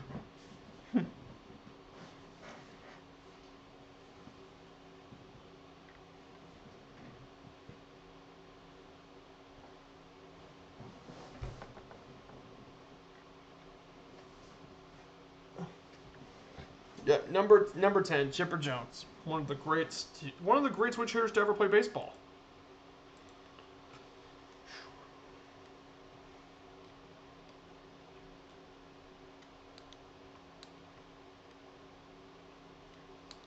But it's absolutely lovely today. We just flew over Chattanooga and Nashville.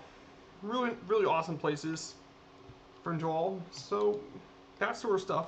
We've had a good time today.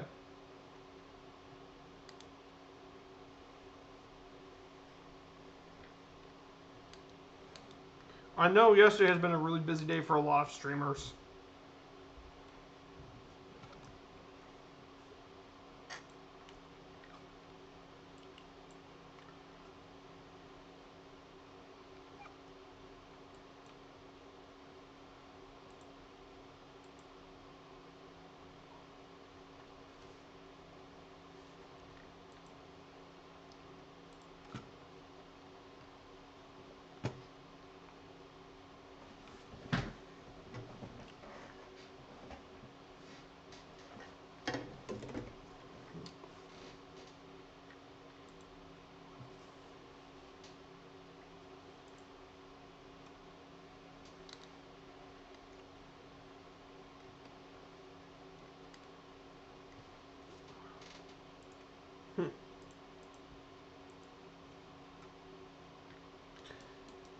There's the river down here. I mean, the beautiful countryside. Absolutely lovely to fly.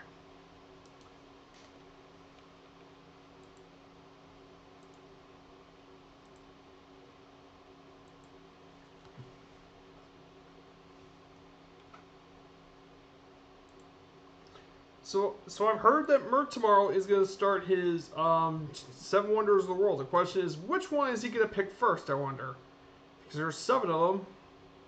I wonder what he's going to pick first. It's going to be on YouTube tomorrow, so if anyone's a fan of Tuto Murphy, and let me give him a shout out.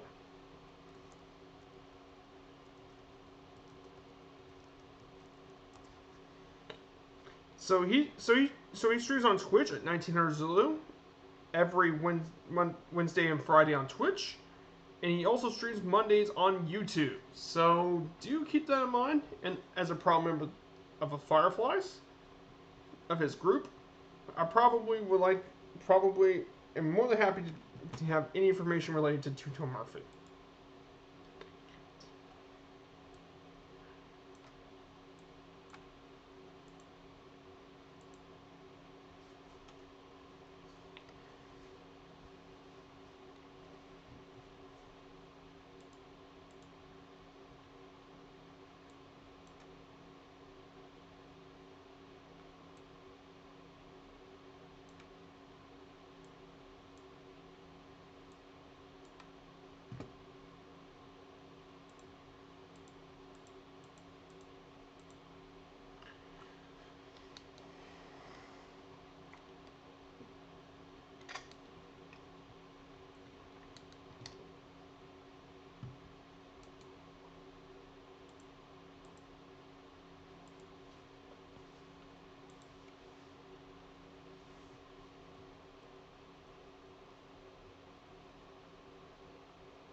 Look at that. That is such a nice looking plane. Now, if you want to get this plane, you have to buy the premium deluxe edition of Microsoft Flight Simulator.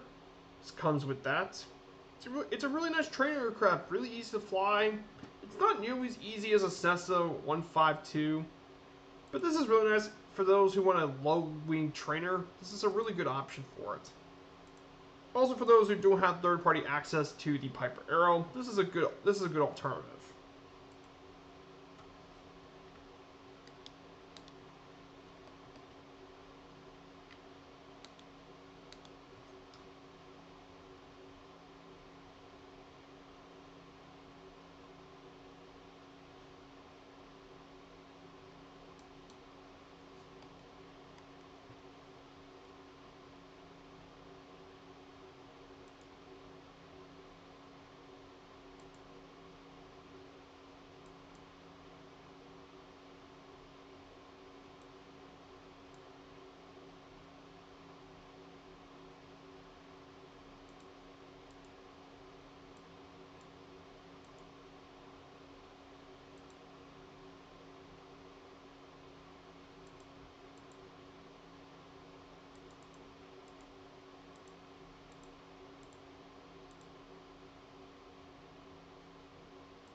Actually, I'm gonna change it back.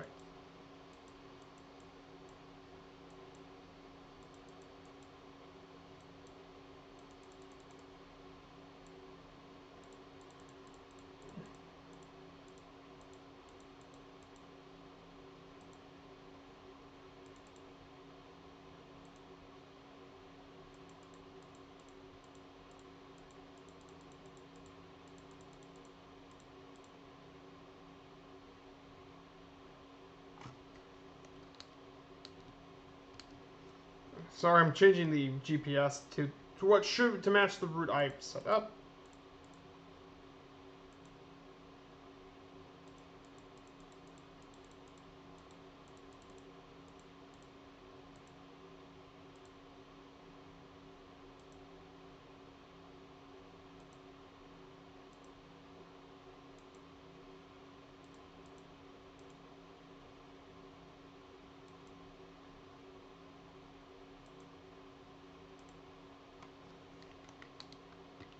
Okay, now I switched the flight plan to KGME. So I now officially switched it. So we should be going to the correct airport, KMGE. So this is.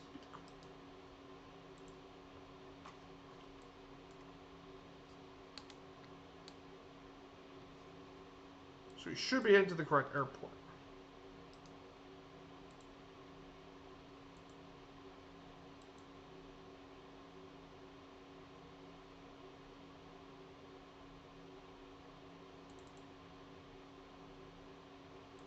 So we should be in the correct airport this time. Oh, here's a different command. Join me. So there you go. I did a different command, friends all. I changed the server thing to join me, so that way, if they want to join me, there's this. So you get all of that to help you out. I think that should work better. I think that works a lot better. It's much more descriptive, too.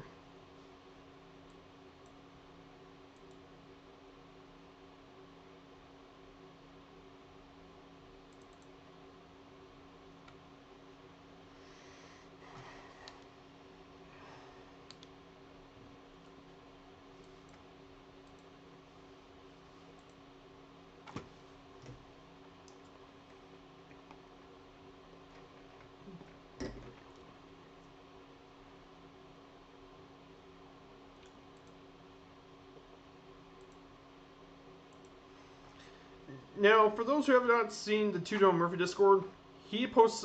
Jefferson's making some of the scenery for the Seven Wonders, and they look absolutely amazing. Oh my! Like the Great Wall when he did Jefferson. Like there's a reason they call him the myth, the man, the myth, and legend. That scenery is so awesome. I can't wait to start flying through those areas. It's gonna be so awesome. And yes, I picked it because I like to fly over the Seven Wonders.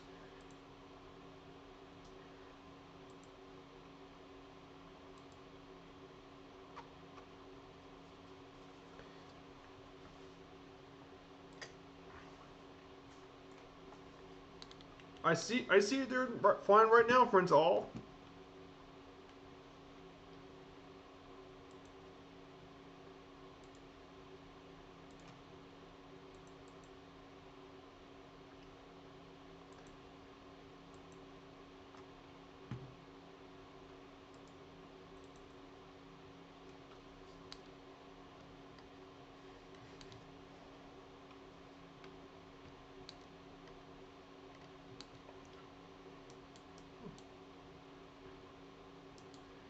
Yeah, apparently I found my little nav map of Rome, Georgia. There.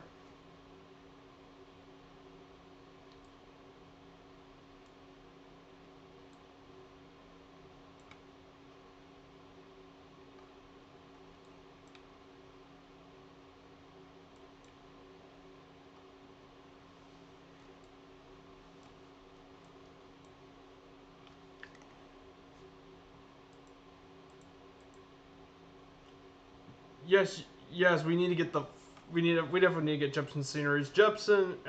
I also need to get Falcon Field at some point because I know for one of my trips on stream I'm gonna have to land in Falcon Field. So I definitely need to grab his scenery for that.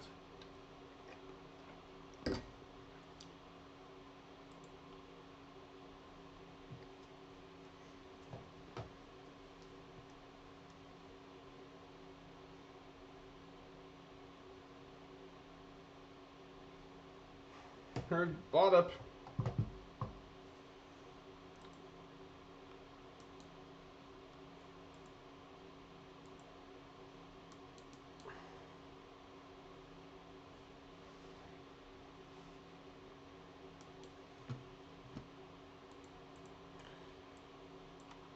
Hmm.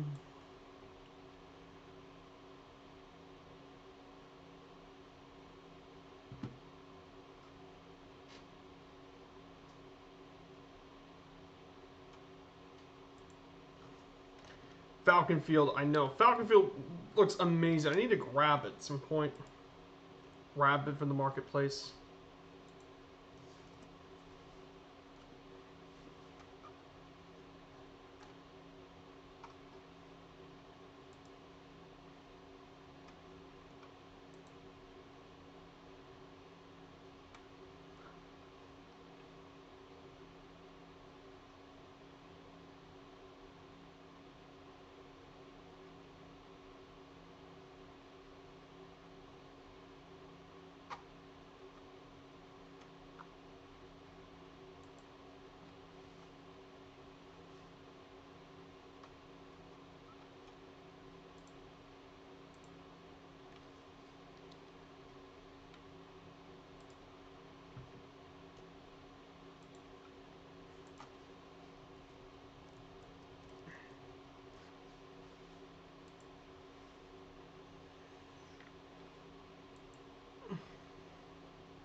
Now, for what I did some, I'm doing research. So Dobbins Air Reserve Base, which originally was known as Dobbins Air Force Base, it was named after Captain Charles Dobbins. He was a World War II C-47 pilot who crashed near Sicily. And currently, it's now the home of the 94th Airlift Wing of the Air Force Reserve Command.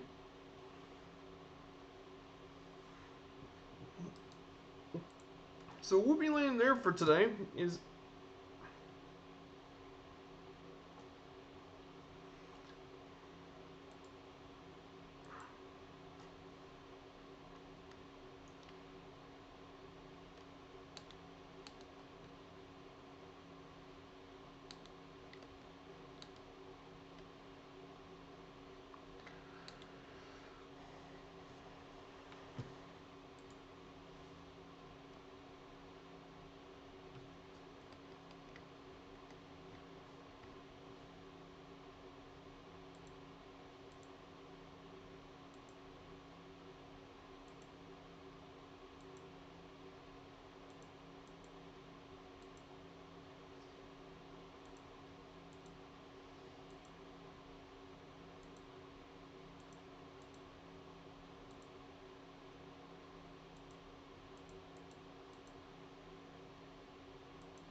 Sorry, I'm having some cockpit issues.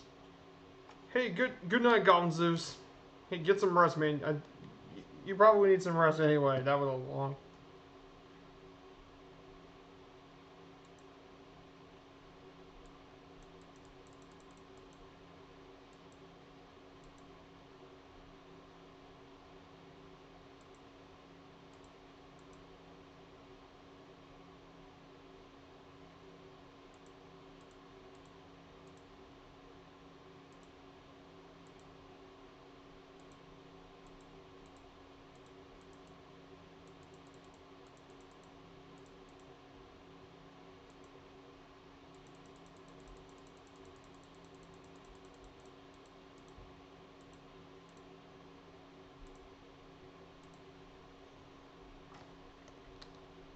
No ATC tries to stop you. Just fly like you stole it. I know. Well, we're gonna. Looks like I'm flying next to Cobb County.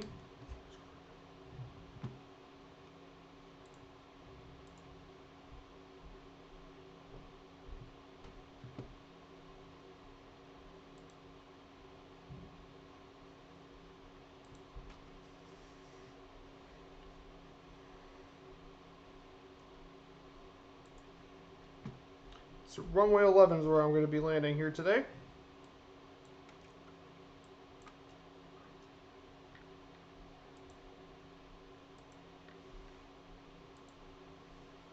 That's.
How far from Dobbin? Timing hit the hay too. Hey, it's good to see you there, Allison. Take care, get some sleep. I know you probably need more sleep to make up for the 14 plus hours of streaming last night. But thank you for coming to check out my channel. Yeah, you landed in the right place, friend all. That's right, you went to the right place.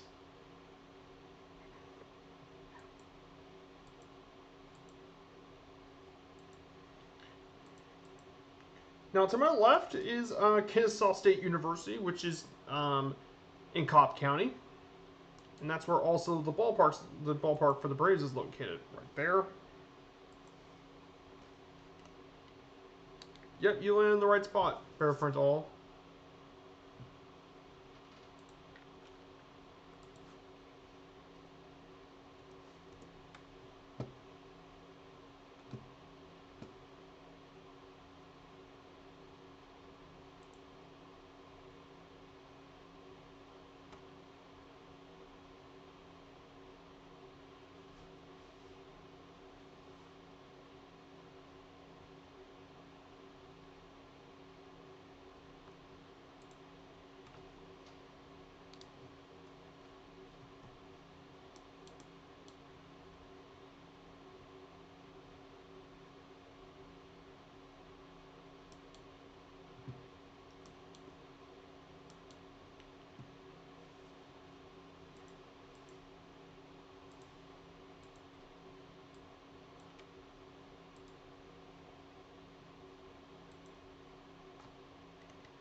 So right here, we're gonna fly through is the Kennesaw Mountain National Battlefield. This is during the Civil War as well, which is around this area right here.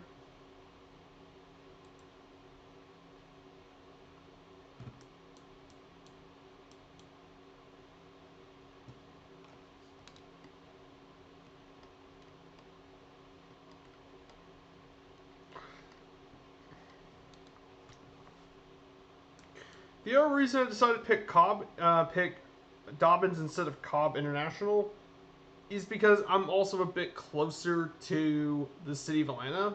That's because I do not want to stay in Atlanta for very long. Because Atlanta is the city where the world's busiest airport is located. Kilo Alpha Tango Lima or Hartford Jackson, it is the world's busiest airport. So the closer I can get and the quicker I can get in and out of Atlanta, the better. I'm hoping that's going to be fixed in another upcoming update to fix for the sim.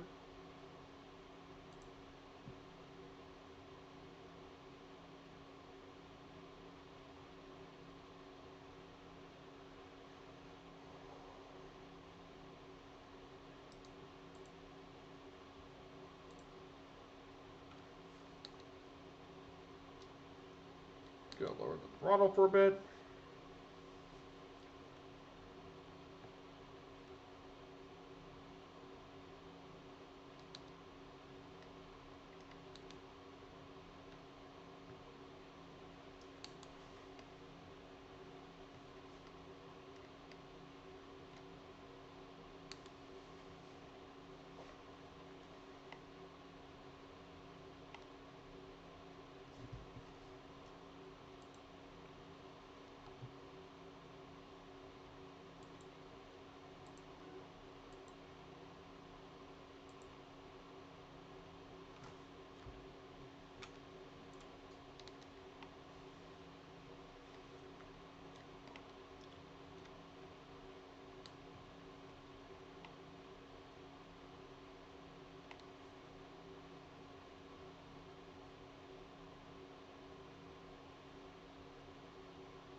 Where's your cruising speed? My cruising speed is around 110. 110 knots is the cruising speed of this plane.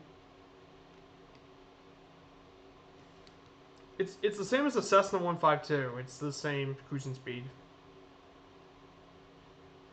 And there's downtown Atlanta in the background. So yeah, this thing is not. It's not that slow actually. It's actually decently quick.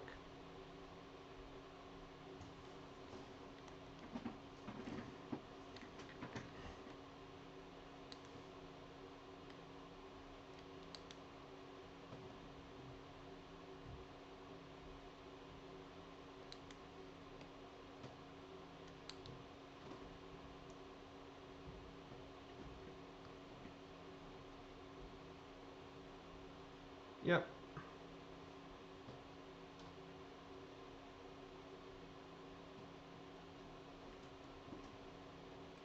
Bite off speed.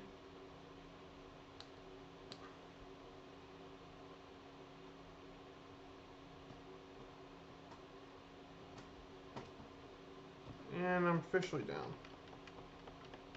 Let's get the plane stopped.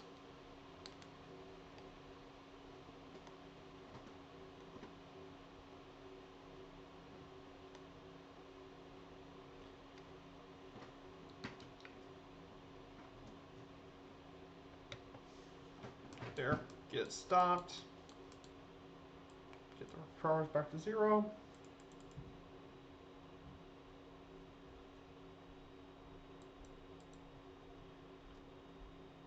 Yep, it was the beginning of it for that reason, and then turn off the plane, and I think that will conclude this leg, which means now I need to go back to the main menu and load up my last leg for the flight, which is with the airlines. And I apologize if I've seen like rushing. It's just the faster I can get through the city of Atlanta, the better. Because alongside New York, Atlanta is a major frame killer for that reason.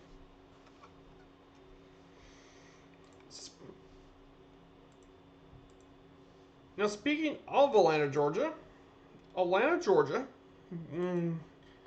is the capital of the state of Georgia. It was originally founded as a major terminus for a major state-sponsored railroad. However, with rapid expansion, it became a convergence point for multiple railroads.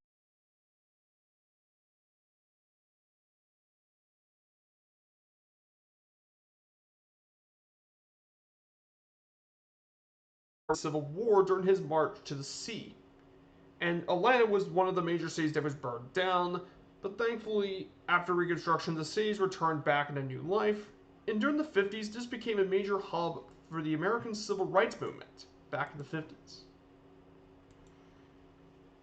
And today, it is a major global power in the world stage, as it ranks among the top 20 in cities around the world, and is 10th in the nation with a gross domestic product of 385 billion US dollars. Now, Atlanta's also got a lot of things going for it. Notable attractions in Atlanta often include the Georgia Aquarium, which is the only aquarium in the United States to host the ever elusive and giant whale shark.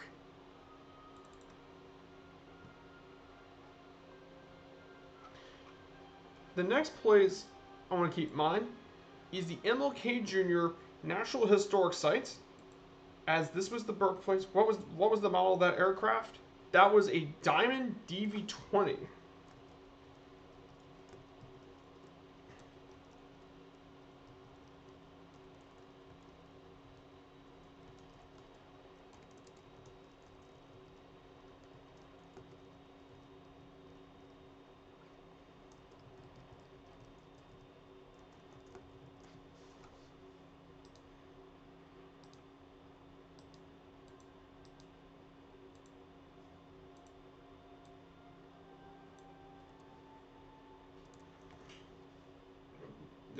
Near the MLK Historic Site, it's because this was the birthplace of Martin Luther King, and the Delta Flight Museum, because Atlanta was also the birthplace of Delta Airlines.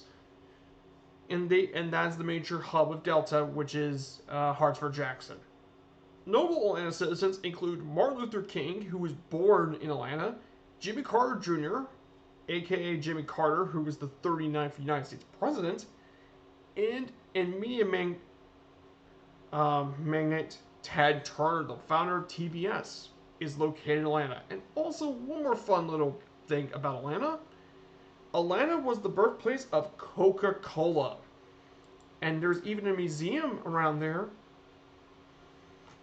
called the World of Coca-Cola, which is the museum in place. And they actually give you the full history of the world's most popular carbonated beverage.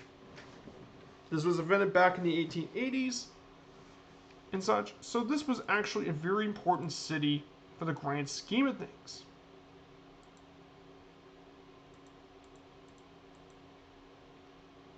Now, in terms of things we need to go for in Atlanta before we get started with our flight, let's get to the first thing we need to get started for our flight, but let's get back to the gameplay. So we're here, and we're going to go ahead and do a quick takeoff. And I picked a very fitting livery today for this airline: red, white, and blue, America. And also, it's a team cover of the Braves.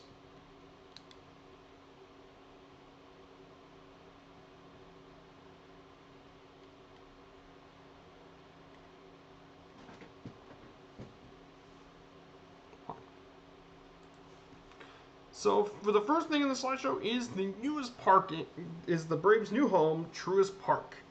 This was opened back in 2017 and is now the current home of the team. Now, unlike other ballparks, the seats of Truist Park are very close to the field. That means the 41,000 fans that are in the ballpark are very close to the action, which is very cool among ballparks.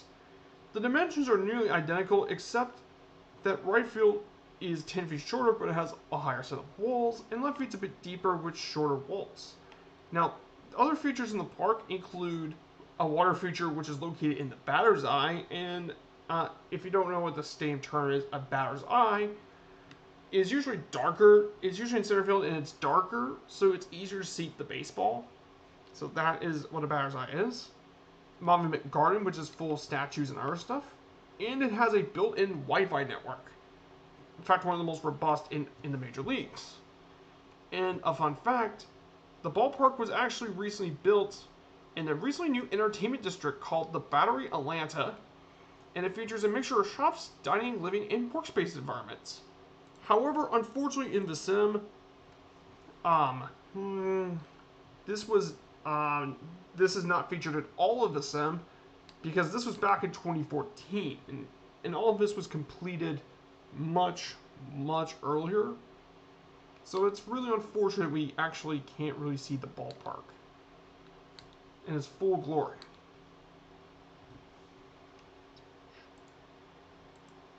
anymore. So we're going to be flying down.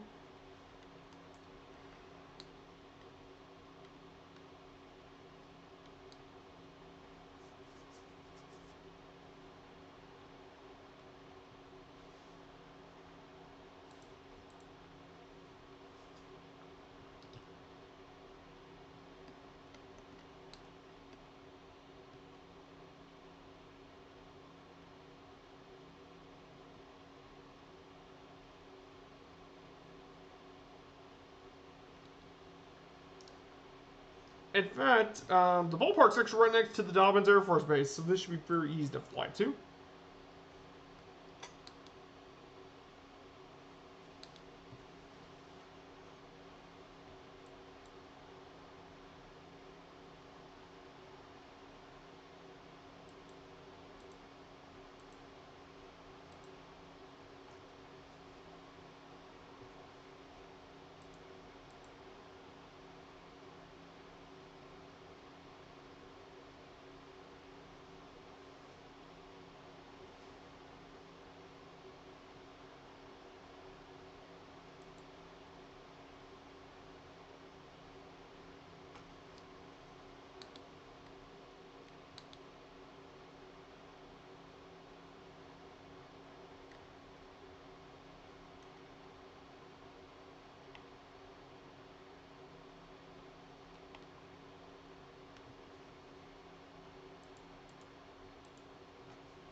Also, yes, Atlanta is very infamous for all its traffic. Atlanta's notorious for traffic.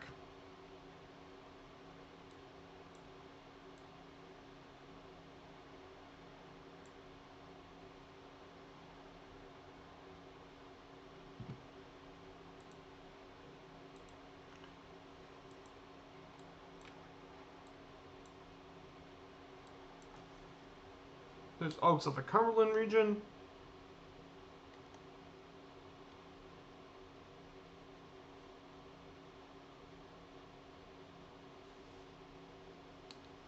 And the ballpark does not exist.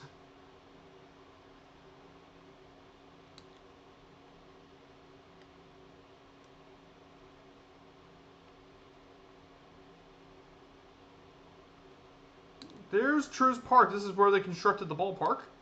Down here. Unfortunately, it's not in the sim, but there it is. This whole area down here is where Truist Park and the entertainment complex is built. So that is real unfortunate.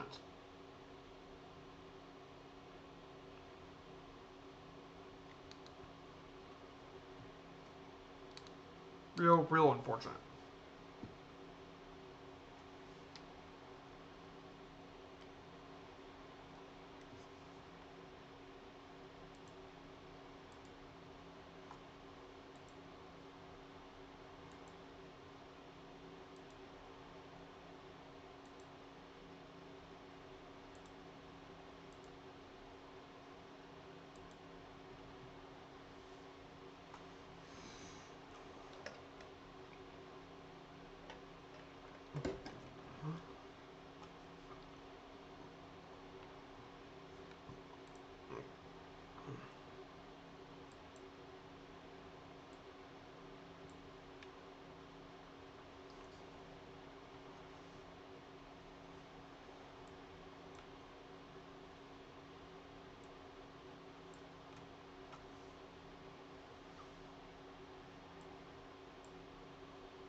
Definitely very well.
Fields on the left. Yeah, there's a lot of fields and such.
Now, the next ballpark we do want to visit is going to be two ballparks, but they're located in the same area. Fulton County Stadium is the first one. This was the home of the Braves from 1966 to 1996, and like other multi-purpose stadiums of its era, it has very symmetrical divisions, and it also hosted an American football team, the Falcons. Memorable moments at that ballpark include Hank Aaron's 715th home run in 1974, in the 1995 World Series where the Braves won their first championship and only championship so far in Atlanta. But there's nothing really memorable about this one. Now, the next one is actually the history of this place is actually really interesting.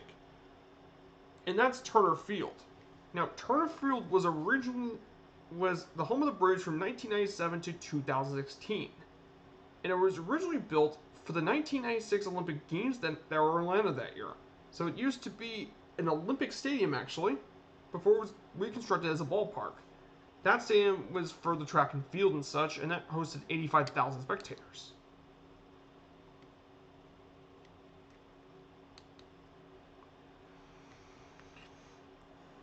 It has a capacity of 50,000 people during the baseball days.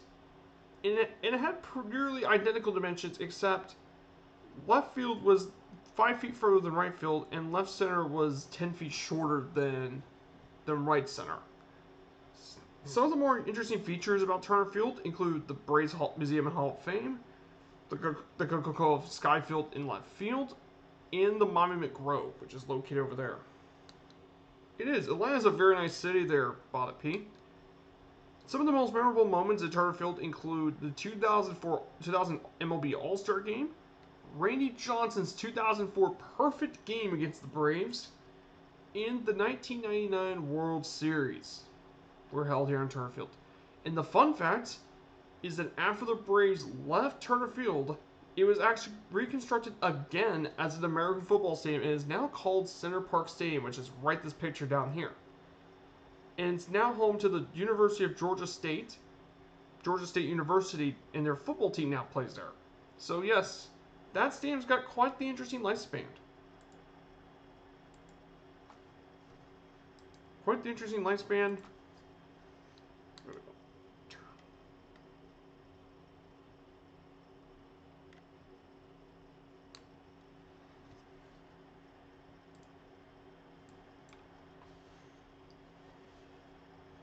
Part of me wants to get through Atlanta really fast.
So the reason we're flying over here is this is where the University of Georgia Tech University is ahead of us.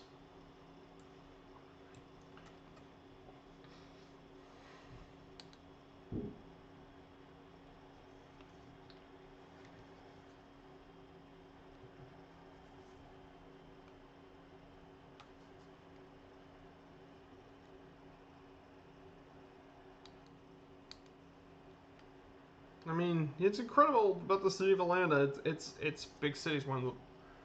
So this is the Georgia Institute of Technology, which we're in this area. This is a very prestigious academic university in Atlanta. And one of the waypoints are marked is Bobby Dodd Stadium. This is officially the oldest Division I FBS football stadium. This was built in 1922. And it's got really good views of downtown Atlanta. So you see all this sort of stuff. There's the college baseball stadium.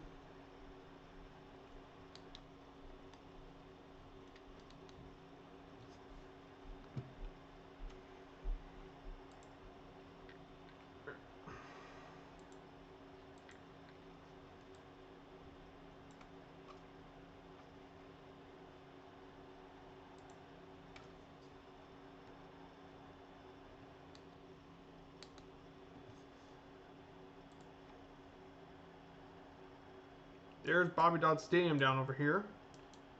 Again, it's not photogrammetry super well, but there it is. And then there's downtown Atlanta, right in front of it.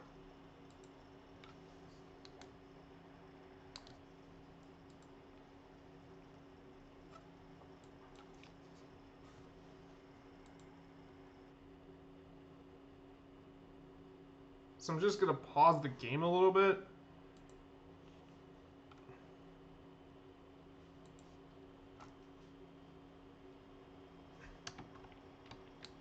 So I think it could load in a little easier.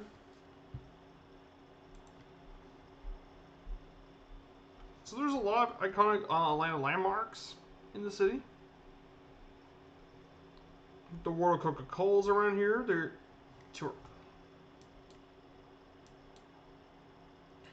that big white stadium over there, that was the Georgia Dome in the sim. When the sim did its photogrammetry, this was still up, but it's been replaced by the Mercedes-Benz Stadium. Has been replaced. There's the Georgia Aquarium right here, and then right next to the Georgia Aquarium, this is the World of Coca-Cola. It's down here, and this is the Museum of the College Football Hall of Fame. Is right here.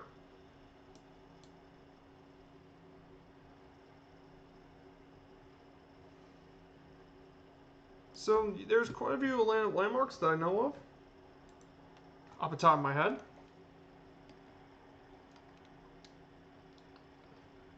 There's the Ferris wheel, the Sky Wheel down in Atlanta.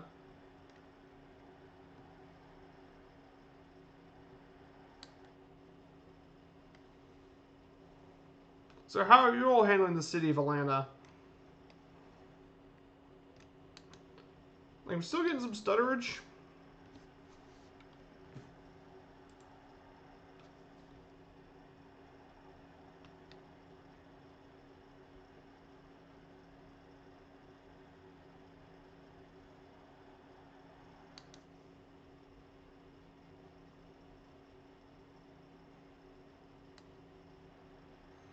And I see those massive amounts of names because that's Hartford Jackson. 12 FPS, not very good. That's why I'm gonna go there as fast as I can. Yeah, Atlanta's gonna. That's what I'm hoping that the performance upgrades come soon.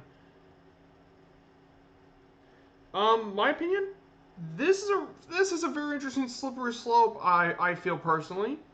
On one hand, I'm happy that the students get to make their own money and such. For years, the schools would allow them to do it, but on the other hand, personally, I I wonder about the normal college students who don't have access to this sort of thing. Then it might hurt the normal college students. So I'm mixed.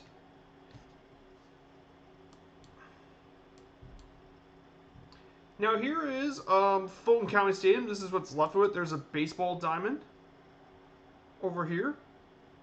They all, and apparently there's still the outfield wall over here.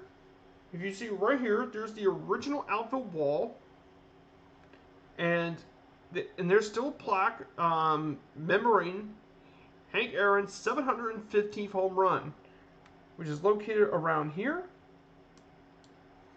And then right here, this is where Turner Field's located. Turner Field's right here.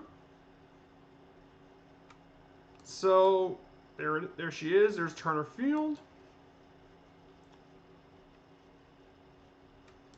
I know it's not the greatest detail, but there's Turner Field. There's the big seats. There's the plaza area. All that sort of area. I'm definitely going to take more pictures in the Discord. I just want to get the heck out of Atlanta.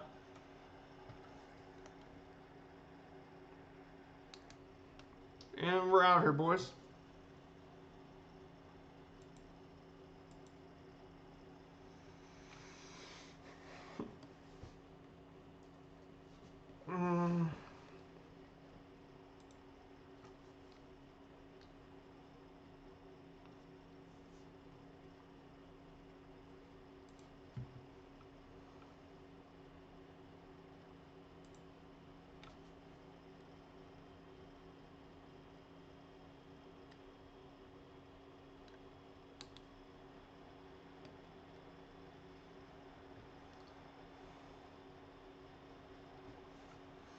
Also, right next, in the final waypoint, I put down the Mercedes-Benz Stadium. So that's the new stadium to replace the old Georgia Dome.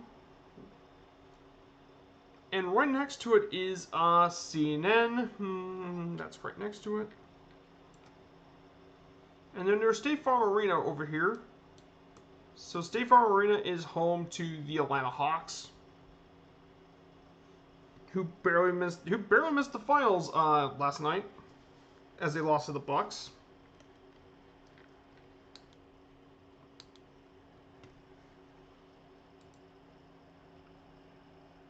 So as you can see here, they were still constructed at the time the sim. And it's absolutely a very nice stadium. I may have to put a video on that in the Discord.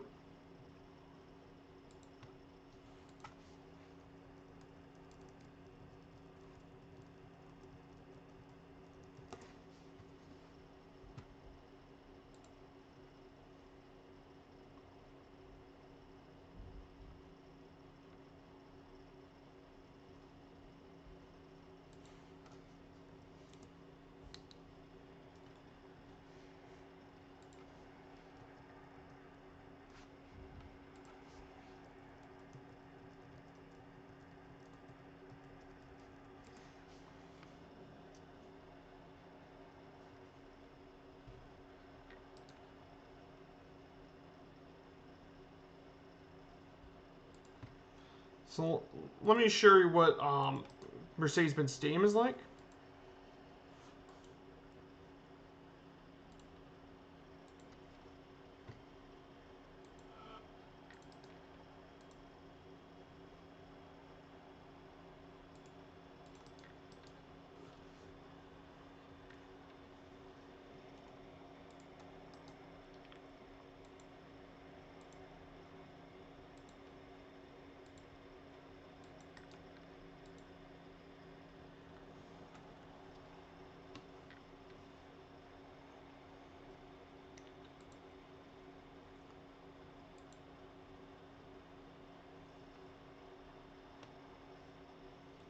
So the question, now we're getting near the airport.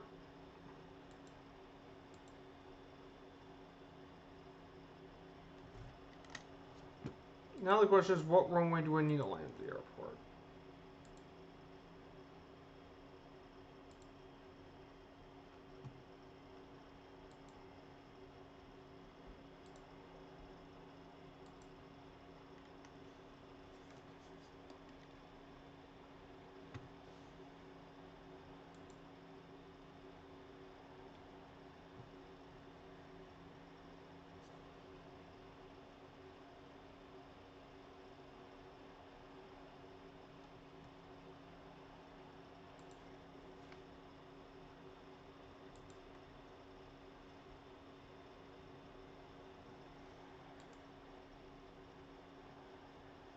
Uh,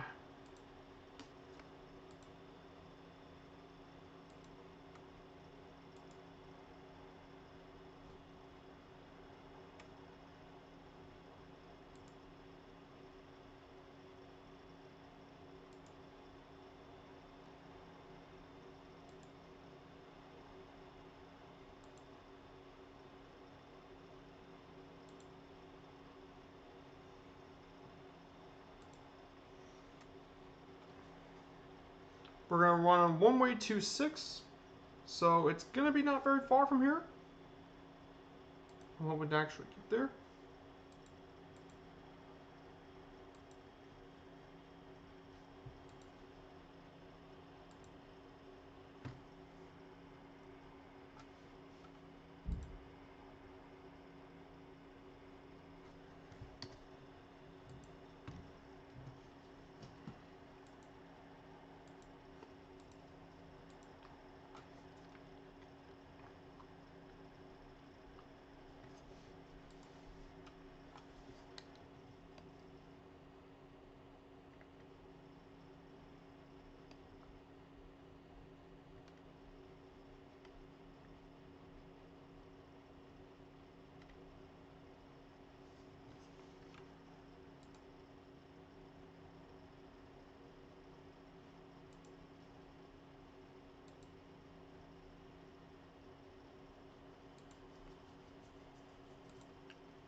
right over here, apparently on my nav map, this is the Lincoln Cemetery.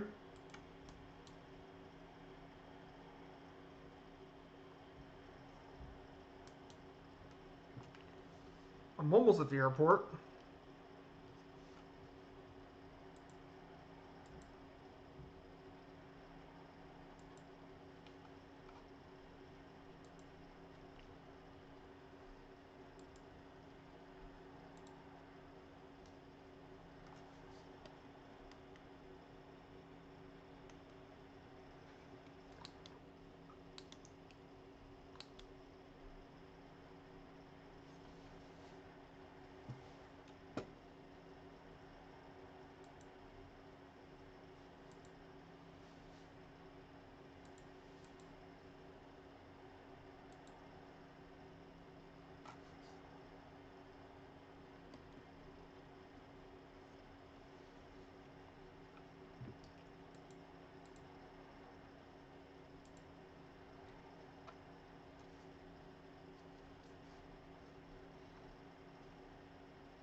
I know what I'm gonna do. I'm gonna pause the game for a sec.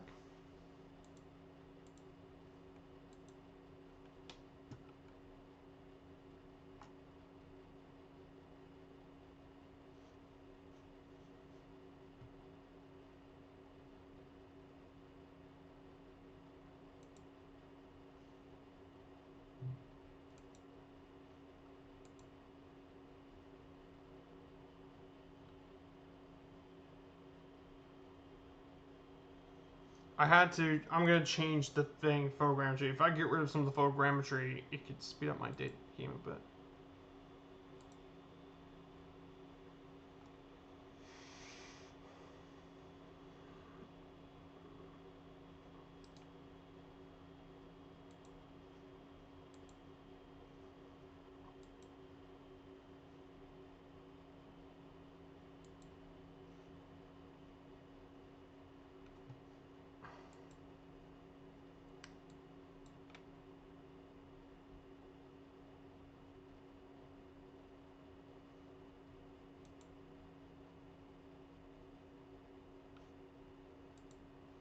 Oh no.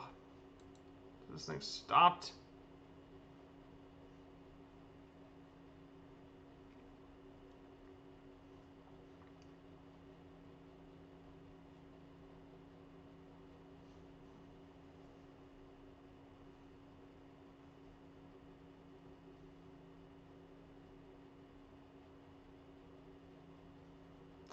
I think this game stopped up, so I'm gonna have to X out of the sim.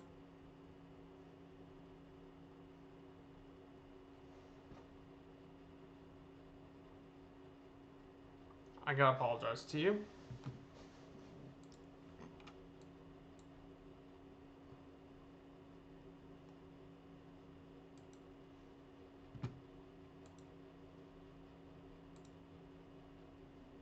So I had to cut because the game just froze. So I probably need to do this. So I think this is the end of the stream, guys. I'm sorry if this had to end the way, but I didn't want to do it before it actually crashed the desktop. It just stopped. However, I do want to show you a sneak preview of what's going to happen the next time we meet. So let me pull this up.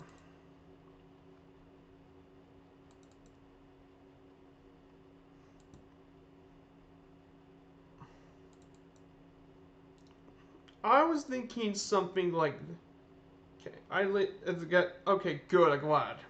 My simulator was like stopped up. So for the next time we meet, we'll be doing a flight across Colorado because next week is going to be the All-Star game, and this will be a flight plan as well. And we're gonna take some X Cubs with us and do some backcountry flying through much of Colorado as we get to not only see the All-Star game but visit the Rockies. So this will be the pre-initiatory plan for for next for next week. However, I can't stream next Sunday because on Sunday I have to go with my family and friends to watch the Louisville Bats play, so I can't stream at 3. What I'm hoping is either I make it up on Monday at either Monday at 1600, or I might have to make it up on Thursday. I might have to make it up on one of those 2 dates. I think that sounds like a good plan for me. For myself. So I want to thank everyone who came with me through the stream. Splasher, Bot Up, the new. Can you show it full screen? Yeah, let me show you full screen. This is the flight plan for full screen as well. So most likely my pre-ended plan is we're going to go through Glenwood Springs, fly through. We're not going to land at Aspen. We're going to fly through it, then fly across all the mountain ranges to central Colorado, then to Colorado Springs, and finally we go through Denver and all that. I think that sounds like a really fun flight plan. Don't you think so? We take some few X-Cub and bush planes. We'll take it for that flight.